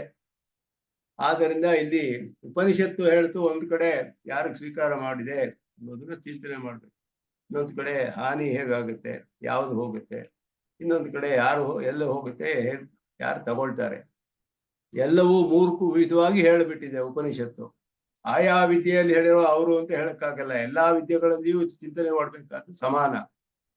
ಅಧ್ಯೇತರು ಬೇರೆದಿಂದ ಅಂತ ಬೇರೆ ಕಡೆ ಬಂದಿದೆ ಅಂತ ಹೇಳಕ್ಕಾಗೋದಿಲ್ಲ. ಯಾಕೆ ಅಂತ ಹೇಳಿದ್ರೆ ಆಗ ಎಲ್ಲ ವಿಕಲ್ಪವಾಗ್ಬಿಡುತ್ತೆ. ಸ್ವತಃ ಅದು ವಿಕಲ್ಪದಿಂದಲೇ ಹೇಳಿರುವಂತಹದ್ದು. ಅಧ್ಯೇತರು ಬೇರೆದಿಂದ ಹೇಳಿದ್ರೆ ಒಂದೇ ವಿಧವಾಗಿ ಹೇಳ್ಬೇಕಾಗಿತ್ತು. ವಿಧವಾಗಿ ಬೇರೆ ಬೇರೆ ರೀತಿಯಲ್ಲಿ ಹೇಳಕ್ಕಾಗೋದಿಲ್ಲ. ಇಂದ ಚಾಂದೋಗಿರಿಗೆ ಒಂದು ವಿಧ, ಮುಂಡಕೋಪನಿಷತ್ತಲ್ಲಿ ಬೇರೆ ವಿಧ ಹೇಳಿದ್ರೆ ಅಧ್ಯೇತರು ಬೇರೆಂದಲ್ಲ. ಈ ಅಧಿಕಾರಿಗೆ ಈ ರೀತಿ, ಆ ಅಧಿಕಾರಿಗೆ ಇನ್ನೊಂದು ರೀತಿ ತಿಳಿಸಕ್ಕಾಗೋದಿಲ್ಲ. ಎಲ್ಲಾ ಅಧಿಕಾರಿಗಳಿಗೂ ಒಂದೇ ರೀತಿ ತಿಳಿಸ್ಬೇಕಾಗಿತ್ತು. ಆದರೆ ಹಾಗೆ ಹೇಳಿಲ್ಲ ಇಲ್ಲಿ ಉಪನಿಷತ್ತು. ಇದೆಲ್ಲ ಎಷ್ಟು ಗೊಂದಲ, ಹೇಗೆ ವಿಚಾರ ಮಾಡಬೇಕು? ಅದಕ್ಕೆ ಸೂತ್ರಕಾರರು ಇದಕ್ಕೆ 4 ಉದಾಹರಣೆ ಅಂತ ಹೇಳ್ತಾರೆ ಪೂರ್ವ ಪಕ್ಷದಿಂದ. ಹೇಗೆ ವಿಚಾರ ಮಾಡಬೇಕು, ಇದನ್ನ ವ್ಯವಸ್ಥೆ ಮಾಡೋದು ಹೇಗೆ, ಅರ್ಥ ವ್ಯವಸ್ಥೆ. ಅತ್ರೇದ ಮುಚ್ಯತೆ. ಈ ಸೂತ್ರಕಾರ ಹೇಳಿದ್ರು ಹಾನವತು ಉಪಾಯನ ಶಬ್ದ ಶೇಷತ್ವಾತ್ ಇತಿ. ಹಾನವತು ಉಪಾಯನ ಶೇಷ ಶಬ್ದತ್ವಾತ್. ಹಾನಿ ಅಂತ ಹೇಳೋದು ಉಪಾಯನ ಶಬ್ದಕ್ಕೆ ಶೇಷವಾಗಿದೆ. ಸ್ವೀಕಾರ ಮಾಡ್ಬೇಕಾದ್ರೆ ಒಬ್ಬರು ಬಿಟ್ರೇನೆ ಸ್ವೀಕಾರ ಮಾಡಕ್ ಸಾಧ್ಯ. ತುಶಬ್ದ ಪಕ್ಷಂ ವ್ಯಾವರ್ತಯತಿ ಅಂತ ಹೇಳೋದು. ಧಾನಾವಿತಿ ಪ್ರದರ್ಶನಾರ್ಥಂ ಕೇವಲಾಯಾಂ ಹಾನೌ ಕೇವಲೇ ಚ ಉಪಾಯನೆ ಶ್ರೂಯಮಾಣೆ ತಯೋಃ ಇತರೇತರ ಸಮುಚ್ಚಯ ಅವಶ್ಯಂ ಭಾವಿ. ಸೂತ್ರಕಾರರು ಬರೀ ಹಾನಿ ಅಂತ ಹೇಳಿದ್ರೆ ಹೊರತು ಹಾನೌತು ಅಂತ ಹೇಳಿದ್ರು. ಬರೀ ಉಪಾಯನ ಹೇಳಿರೋ ಕಡೆ ಏನ್ ಪ್ರಶ್ನೆ ಅಂತ ಹೇಳಿದ್ರೆ, ಸ್ವೀಕಾರ ಮಾಡೋದು ಹಾನಿಯಾಗಿ ಸಂಬಂಧಿಸಿದೆ, ಹಾನಿ ಅನ್ನೋದು ಉಪಾಯನಕ್ಕೆ ಸಂಬಂಧಿಸಿದೆ. ಎರಡು ಮ್ಯೂಚುವಲಿ ಕನೆಕ್ಟೆಡ್. ಒಬ್ಬ ಪಾಪ ಹೋದ್ರೆ ಇನ್ನೊಬ್ಬನಿಗೆ ಸ್ವೀಕಾರ ಮಾಡ್ತಾನೆ. ಬರೀ ಸ್ವೀಕಾರ ಹೇಳಿದ್ರೆ ಯಾರೋ ಬಿಟ್ಟಿರೋದ್ರ ಜೊತೆ ಅರ್ಥ ಮಾಡ್ಕೊಳ್ಬೇಕು. ಬರೀ ಬಿಟ್ಟಿರೋದು ಹೇಳಿದ್ರೆ ಯಾರೋ ಸ್ವೀಕಾರ ಮಾಡ್ತಾರೆ ಅಂತ ಅರ್ಥ ಮಾಡ್ಕೊಳ್ಬೇಕು. ಎರಡು ಕೂಡ ಮ್ಯೂಚುವಲಿ ಕನೆಕ್ಟೆಡ್, ಪರಸ್ಪರ ಸಂಬಂಧಿಸಿರುವಂತ ವಿಷಯಗಳೇ ಇದು. ಆದ್ದರಿಂದ ಇತರ ಸಮುಚ್ಚಯ ಎರಡನ್ನು ಸೇರಿಸ್ಕೊಳ್ಬೇಕು ನಾವು. ಕೇವಲಾಯಾಂ ಹಾನೌ ಕೇವಲೇ ಚ ಉಪಾಯನೆ ಶ್ರೂಯಮಾಣೆ. ಬರೀ ಹಾನಿಯೋ ಬರೀ ಉಪಾಯನವೋ ಶ್ರುತಿಯಲ್ಲಿ ಕೇಳಿ ಬಂದ್ರೆ ತಯೋಹೋ ಇತರ ಸಮುಚ್ಚಯ ಅವಶ್ಯಂ ಭಾವಿ. ಪರಸ್ಪರ ಎರಡನ್ನು ಸೇರಿಸ್ಕೊಳ್ಳೋದು ಅವಶ್ಯಕವಾಗುತ್ತೆ. ಆಗ ಯಾಕೆ ಅಂತ ಹೇಳಿದ್ರೆ ಉಪಾಯನ ಶಬ್ದ ಶೇಷತ್ವಾತಿ. ಉಪಾಯನ ಶಬ್ದಸ್ಯ ಹಾನಿವಾಕ್ಯ ಶೇಷತ್ವಾತ್. ಹಾನಿಗೆ ಉಪಾಯನ ಅನ್ನೋದು ಶೇಷಭೂತ ಅಂತ ಹೇಳಿದ್ರು. ಹಾನಿವಾಕ್ಯ ಶೇಷತ್ವಾತ್. ಉಪಾಯನ ಶಬ್ದ ಶೇಷತ್ವಾತ್ ಅಂದ್ರೆ ಉಪಾಯನ ಶಬ್ದವು ಹಾನಿವಾಕ್ಯಕ್ಕೆ ಶೇಷವಾಗುತ್ತೆ ಅನ್ನೋದು ಅರ್ಥ ಅಂತ ಹೇಳಿದ್ರು. ಉಪಾಯನ ವಾಕ್ಯಸ್ಯ ಹಿ ಹಾನಿವಾಕ್ಯ ಶೇಷತ್ವಮೇವ ಉಚಿತಂ. ವಿದುಷಾ ತ್ಯಕ್ತಯೋಃ ಪುಣ್ಯಪಾಪಯೋಃ ಪ್ರವೇಶ ಸ್ಥಾನವಾಚಿತ್ವ ಅದು ಉಪಾಯನ ವಾಕ್ಯಸ್ಯ. ಯಾಕೆಂದ್ರೆ ಮೊದಲು ಯಾವುದಾಗುತ್ತೆ ಅಂತ ಹೇಳಿದ್ರೆ ಹಾನಿ ಮೊದಲಾಗೋದು. ಉಪಾಸಕನಿಗೆ ತನ್ನ ಚರ್ಮ ಶರೀರ ಬಿಟ್ಟು ಹೋಗುವಾಗ ಅವನ ಪುಣ್ಯ ಪಾಪಗಳೆಲ್ಲ ಹೋಗ್ಬಿಡುತ್ತೆ ಅವನ್ನ ಬಿಟ್ಟು. ಇದು ಮೊದಲು ಆಗೋ ಕಾರ್ಯ. ಮೊದಲು ಆಗೋದು ಯಾವುದು ಅಂದ್ರೆ ಉಪಾಸನೆಗೆ ಪುಣ್ಯ ಪಾಪಗಳು ಹೋಗ್ಬಿಡುತ್ತೆ ಅವನ್ನ ಬಿಟ್ಟು. ಧೂತ್ವಾ ಶರೀರಂ, ಅವನು ಬಿಟ್ಟು ಹೋದ್ರೆ ಆಗ ಅದು ಯಾರಲ್ಲಿಯೋ ಹೋಗಿ ಸೇರ್ಬೇಕದು. ಆದ್ದರಿಂದ ಉಪಾಯನ ಅನ್ನೋದು ಹಾನಿವಾಕ್ಯಕ್ಕೆ ಶೇಷವಾಗುತ್ತೆ. ಹಾನಿವಾಕ್ಯ ಮೊದಲು ಬರುತ್ತೆ. ಇದು ಪುಣ್ಯ ಪಾಪ ಬಿಡೋದು ನಂತರ ಯಾರಿಗೋ ಸ್ವೀಕಾರ ಮಾಡ್ಬೇಕದು. ಆದ್ರಿಂದ ಇಲ್ಲಿ ಅದನ್ನ ಹೇಳ್ತಾರೆ. ಇಲ್ಲಿ ಉಪಾಯನ ವಾಕ್ಯಸ್ಯ ಹಿ ಹಾನಿವಾಕ್ಯ ಶೇಷತ್ವಮೇವ ಉಚಿತಂ. ಉಪಾಯನ ವಾಕ್ಯವೇ ಹಾನಿವಾಕ್ಯಕ್ಕೆ ಶೇಷವಾಗಿರ್ಬೇಕು. ವಿದುಷಾ ತ್ಯಕ್ತಯೋಹೋ ಪುಣ್ಯಪಾಪಯೋಹೋ. ಒಬ್ಬ ವಿದುಷ ಅಂದ್ರೆ ಒಬ್ಬ ಉಪಾಸಕನು ಬಿಟ್ಟಂತಹ ಪುಣ್ಯಪಾಪಗಳು, ಅವ ಪುಣ್ಯಪಾಪಗಳ ಪ್ರವೇಶ ಸ್ಥಾನ ವಾಚಿತ್ವಾತ್ ಉಪಾಯನ ವಾಕ್ಯಸ್ಯ. ಎಲ್ಲಿ ಪ್ರವೇಶಿಸುತ್ತೆ ಅದು ಅನ್ನೋದನ್ನ ಹೇಳುತ್ತೆ ಉಪಾಯನ ವಾಕ್ಯ. ಅಂದ್ರೆ ಪುತ್ರ ದಾಯ ಉಪಯಂತಿ ಮೊದಲಾದದ್ದು ಉಪಾಯನ ವಾಕ್ಯಗಳು. ಸುಹೃದಃ ಸಾಧುಕೃತ್ಯಾಂ ದುಷ್ಕೃತಃ ಪಾಪಕೃತ್ಯಾಂ ಅಂತ ಹೇಳಿರೋದು ಉಪಾಯನ ವಾಕ್ಯ ಅಂತ ಅದಕ್ಕೆ ಸ್ವೀಕಾರ ಮಾಡೋದು ಹೇಳುವಂತಹ ವಿಷಯ. ಹಾನವಾಕ್ಯ ಅಂದ್ರೆ ಉಭಯ ಸುಕೃತ ದುಷ್ಕೃತೆ ಧೂನುತೆ ಅನ್ನೋದು ಹಾನಿ ವಾಕ್ಯ. ಈ ಹಾನಿ ವಾಕ್ಯಕ್ಕೆ ಉಪಾಯನ ವಾಕ್ಯ ಶೇಷವಾಗಿದೆ. ಅಂದ್ರೆ ಇದಕ್ಕೆ ಅದು ಅಂಗವಾಗತ್ತೆ. ಅವನೊಬ್ಬ ಬಿಟ್ಟರೆ ಪುಣ್ಯ ಪಾಪ ಅದು ಇನ್ನೊಬ್ಬರಲ್ಲಿ ಹೋಗೋದ್ರಿಂದ ಉಪಾಸಕನಿಗೆ ಚರ್ಮ ಶ್ಲೋಕ ಶರೀರ ಮುಗಿದಾಗ ಅವನು ಬಿಡ್ತಾನೆ ಪುಣ್ಯ ಪಾಪಗಳನ್ನ. ಇವಾಗ ಅದಕ್ಕೊಂದು ಸ್ಥಾನ ಹೇಳಬೇಕು, ಪ್ರವೇಶ ಸ್ಥಾನ. ಎಲ್ಲಿ ಹೋಗುತ್ತೆ ಈ ಪುಣ್ಯ ಪಾಪಗಳು? ಅವನಿಗೆ ಮಿಕ್ಕಿರೋ ಕೆಲವು ಪುಣ್ಯ ಪಾಪಗಳು ಇರಬಹುದು ಕಡೆಯಲ್ಲಿ, ಅದು ಎಲ್ಲಿ ಹೋಗುತ್ತೆ ಅಂತ ಹೇಳ್ಬೇಕು. ಆದ್ದರಿಂದ ಇದರಿಂದ ತಿಳಿಯುತ್ತೆ, ಕೆಲವು ಇರಬಹುದು ಅಂತಾನು ತಿಳಿಯುತ್ತೆ. ಪೂರ್ಣವಾಗಿ ನಾಶವಾಗಬೇಕಾಗಿಲ್ಲ ಪುಣ್ಯ ಪಾಪಗಳು. ಕೆಲವು ಪುಣ್ಯ ಪಾಪಗಳು ಉಳ್ಕೋಬಹುದು. ಕೆಲವರಿಗೆ ನಿಯತ ಆಯಸ್ಸು ಅನಿತ ಆಯಸ್ಸು ಅಂತೆಲ್ಲ ಹೇಳಲ್ಪಟ್ಟಿದೆ. ಕೆಲವು ಬುದ್ಧಿಪೂರ್ವಕವಾಗಿ ಮಾಡಿದ್ರೆ ಆಯುಸ್ ಸ್ವಲ್ಪ ಹೆಚ್ಚಾಗಿ ಅವರು ಅದನ್ನು ಅನುಭವಿಸಿ ಹೋಗ್ಬೋದು. ಕೆಲವರಿಗೆ ನಿಯತ ಆಯಸ್ಸು ಇರುತ್ತೆ. ಮತ್ತೆ ಪೂರ್ವ ಸಂಚಿತದಲ್ಲಿಯೂ ಉಪಾಸನೆಗೆ ಉಪಯುಕ್ತವಾಗುವಂತಹ ವಿಷಯಗಳು ಇರಬಹುದು. ಕೆಲವು ಕರ್ಮಗಳು ಪರಮಾತ್ಮ ಅದನ್ನ ಉಳಿಸ್ಕೋಬಹುದು. ಅವನಿಗೆ ಉಪಾಸನೆಗೆ ಉಪಯುಕ್ತವಾಗುವಂತಹದ್ದೆಲ್ಲ. ಆಯುಸ್ ಮುಗಿದ್ರು ಅಂದ್ರೆ ಹೋಗ್ತಾ ಇರ್ತಾನೆ, ಆಗ ಅವನಿಗೆ ಪುಣ್ಯ ಪಾಪಗಳು ಉಳಿದಿರಬಹುದು, ಸಾಧ್ಯತೆ ಇದೆ ಅನ್ನೋದು ಇದರಿಂದ ತಿಳಿದು ಬರುತ್ತೆ. ಪ್ರದೇಶಾಂತರ ಆಮ್ನಾತಸ್ಯ ವಾಕ್ಯಸ್ಯ ಪ್ರದೇಶಾಂತರ ಆಮ್ನಾತ ವಾಕ್ಯ ಶೇಷತ್ವೇ ದೃಷ್ಟಾಂತಹ ಉಪನ್ಯಸ್ಯಂತೆ. ಇವಾಗ ಒಂದು ವಾಕ್ಯಕ್ಕೆ ಒಂದು ವಾಕ್ಯ ಶೇಷ ಅಂತ ಹೇಳಿದ್ರೆ, ಶೇಷವಾದದ್ದು ಅಂದ್ರೆ ಅಂಗವಾದದ್ದು ಅಂತ ಅರ್ಥ. ಸಾಮಾನ್ಯವಾಗಿ ಅದೇ ಪ್ರಕರಣದಲ್ಲಿ ಇರಬೇಕು, ಅದಕ್ಕೆ ಸಂಬಂಧಿಸಿರ್ಬೇಕು, ಇಲ್ಲ ಅದರಲ್ಲಿ ಹೇಳಿರ್ಬೇಕು ಇದಕ್ಕೆ ಇದು ಅಂತ ಹೇಳ್ಬಿಟ್ಟು ಏನೋ ಒಂದು ಅನ್ವಯ ಇರಬೇಕು. ಇದು ಬೇರೆ ಬೇರೆ ಶಾಖೆಗಳಲ್ಲಿದೆ. ಒಂದು ಛಾಂದೋಗ್ಯದಲ್ಲಿದೆ, ಒಂದು ಮುಂಡಕೋಪನಿಷತ್ತಿದೆ, ಒಂದು ಕೌಶಿಕಿ ಉಪನಿಷತ್ತಿದೆ. ಬೇರೆ ಬೇರೆ ಯಾವ ಶಾಖೆಗಳು ಬೇರೆ ಬೇರೆ ಉಪನಿಷತ್ತುಗಳಲ್ಲಿ ಒಂದು ವಾಕ್ಯ ಒಂದು ಉಪನಿಷತ್ತು ಹೇಳುವ ವಾಕ್ಯ ಇನ್ನೊಂದು ಯಾವುದೋ ಉಪನಿಷತ್ತಿಗೆ ಶೇಷ ಅಂದ್ರೆ ಹೇಗೆ ಸಾಧ್ಯ ಅಂತ ಹೇಳಿದ್ರೆ ಅದು ಕೂಡ ಸಾಧ್ಯ. ಅದಕ್ಕೆ ಜೈಮಿನಿಗಳು ಅನೇಕ ಕಡೆಗಳಲ್ಲಿ ಹಾಗೆ ನಿಶ್ಚಯ ಮಾಡಿದ್ದಾರೆ. ಮಾಡದೆ ಹೋದ್ರೆ ನಮ್ಗೆ ಪೂರ್ವಕಾಂಡದಲ್ಲಿ ಯಜ್ಞ ಯಾಗಾದಿಗಳ ವಿಷಯದಲ್ಲಿ ಹೇಳಿರುವಂತಹ ವಾಕ್ಯಗಳ ಅರ್ಥ ನಿರ್ಣಯ ಮಾಡೋಕ್ಕಾಗೋದಿಲ್ಲ. ಅಲ್ಲಿ ಸಾಮಾನ್ಯವಾದ ಕೆಲವು ವಿಷಯಗಳೇ ಆ ರೀತಿ ಬರುತ್ತೆ. ಆದ್ದರಿಂದ ಅದನ್ನ ನಿರ್ಣಯ ಮಾಡ್ಬೇಕಾದ್ರೆ ಎಲ್ಲವನ್ನು ಸಮಗ್ರವಾಗಿ ನೋಡಿ ತಿಳ್ಕೊಳ್ಬೇಕು. ಅದೇ ಪ್ರಕರಣದಲ್ಲಿ ಇರ್ಬೇಕು ಅಂತಿಲ್ಲ, ಬೇರೆ ಪ್ರಕರಣದಲ್ಲಿ ಇರಬಹುದು, ಬೇರೆ ಶಾಖೆಯಲ್ಲಿಯೇ ಇರಬಹುದು. ಆ ರೀತಿ ಹೇಳೋದಕ್ಕೆ ಹೇಗೆ ಸಾಧ್ಯ? ಸನ್ನಿಧಿ ಅಂತ ಹೇಳಿದ್ರಲ್ಲ, ಇಲ್ಲಿ ಜೊತೆಯಲ್ಲಿ ಇದ್ರೆ ಅಂತ ಅಂಗವಾಗುತ್ತೆ ಅಂತ ಹೇಳ್ಬಿಟ್ಟು, ಸನ್ನಿಧಿಯೇ ಇರ್ಬೇಕಾಗಿಲ್ಲ, ಸನ್ನಿಧಿ ಇಲ್ಲದೆ ಹೋದ್ರು ಅಂಗವಾಗಬಹುದು ಅಂತ ನಾನು ಹೇಳಿದ್ರು. ಆದ್ರೆ ಇಲ್ಲಿ ಬೇರೆ ಶಾಖೆಯಲ್ಲಿ ಹೇಳಿರೋದು ಹೇಗೆ ಅಂಗವಾಗುತ್ತೆ? ಒಂದು ವಾಕ್ಯ ಒಂದು ಉಪನಿಷತ್ತು, ಇನ್ನೊಂದು ಉಪನಿಷತ್ತು, ಅದನ್ನ ಇದಕ್ಕೆ ಅಂಗ ಅಂತ ಹೇಳ್ತಿರಲ್ಲ. ಉಪಾಯನ ಹೇಳಿರೋದು ಬೇರೆ ಉಪನಿಷತ್ತು, ಹಾನ ಹೇಳಿರೋದು ಬೇರೆ ಉಪನಿಷತ್ತು. ಇದಕ್ಕೂ ಅದಕ್ಕೂ ವಾಕ್ಯ ಶೇಷತ್ವ ಹೇಗಾಗುತ್ತೆ? ಒಂದೇ ವಾಕ್ಯ ಅಂದ್ರೆ ಏಕವಾಕ್ಯತಾ ಅನ್ನೋದು ಸಿದ್ಧಿಸ್ಬೇಕು. ಅರ್ಥೈಕ್ಯತ್ವಾದ ಏಕವಾಕ್ಯತ ಅಂತ ಜೈಮಿನಿ ಒಂದು ನ್ಯಾಯ ಹೇಳ್ತಾರೆ. ಅರ್ಥೈಕ್ಯತ್ವಾದ ಏಕವಾಕ್ಯತ, ಅರ್ಥ ಒಂದೇ ಇದ್ರೆ ಒಂದೇ ವಾಕ್ಯ ಅಂತ ನಾವು ಅದನ್ನ ಕನ್ಸಿಡರ್ ಮಾಡ್ಬೇಕು, ಸ್ವೀಕಾರ ಮಾಡ್ಬೇಕು. ಅರ್ಥ ಒಂದೇ ಇದ್ರೆ ಏಕವಾಕ್ಯತ. ಹಾಗೆ ನೋಡಿದ್ರೆ ಸಮಸ್ತ ವೇದಗಳಿಗೂ ಏಕವಾಕ್ಯತೆ ಇದೆ. ಎಲ್ಲವೂ ಪರಮಾತ್ಮನೊಬ್ಬನನ್ನೇ ತಿಳಿಸುತ್ತೆ. ಅವನೇ ಉಪೇಯ ಅಂತಾನೆ ಸಮಸ್ತ ವೇದಗಳು ತಿಳಿಸುತ್ತೆ ಅನ್ನೋದ್ರಿಂದ ಎಲ್ಲಾ ವೇದಗಳಿಗೂ ಏಕವಾಕ್ಯತೆ ಇದೆ ಅಂತ ಹೇಳಿದ್ರು.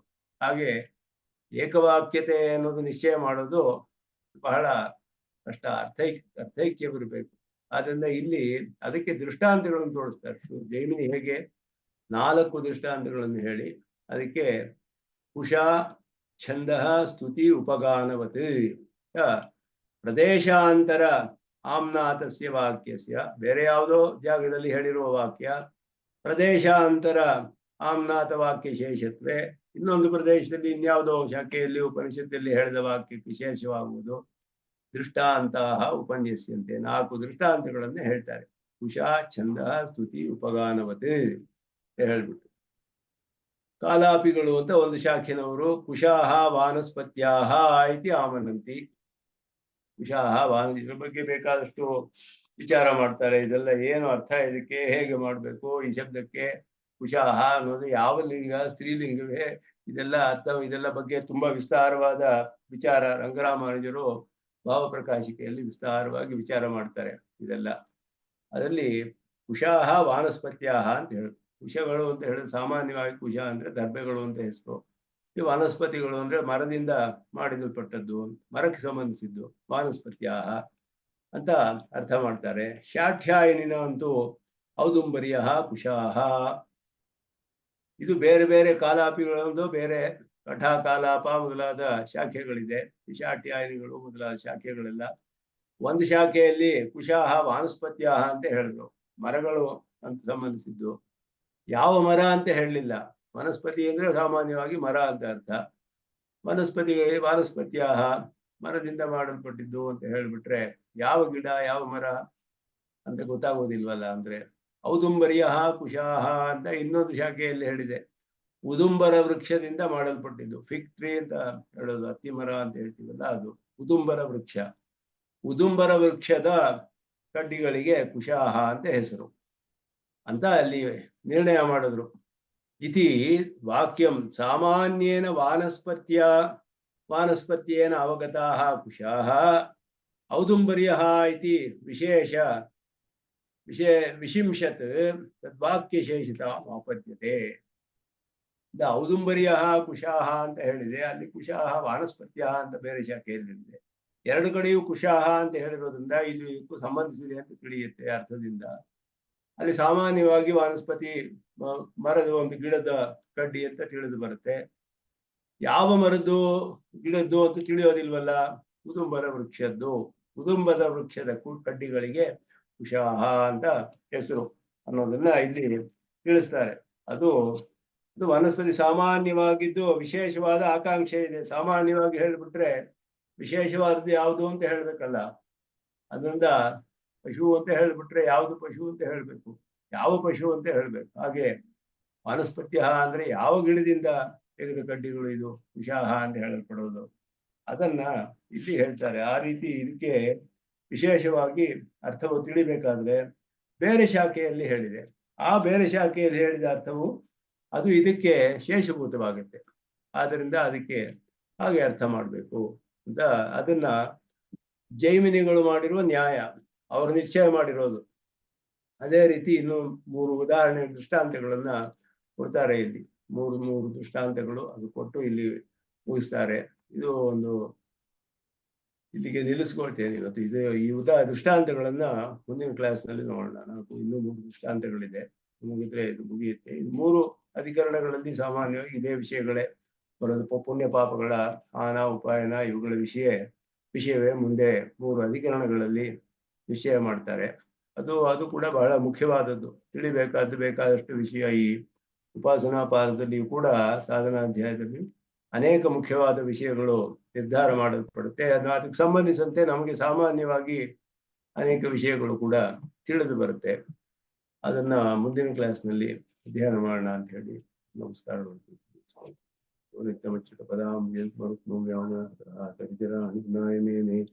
ಅಸ್ಮದ್ಗುರೋರ್ಭಗವತೋ ಶ್ರೀಗುರುಭ್ಯೋ ರಾಮಾನುಜಂ ಪ್ರಪದ್ಯೆ.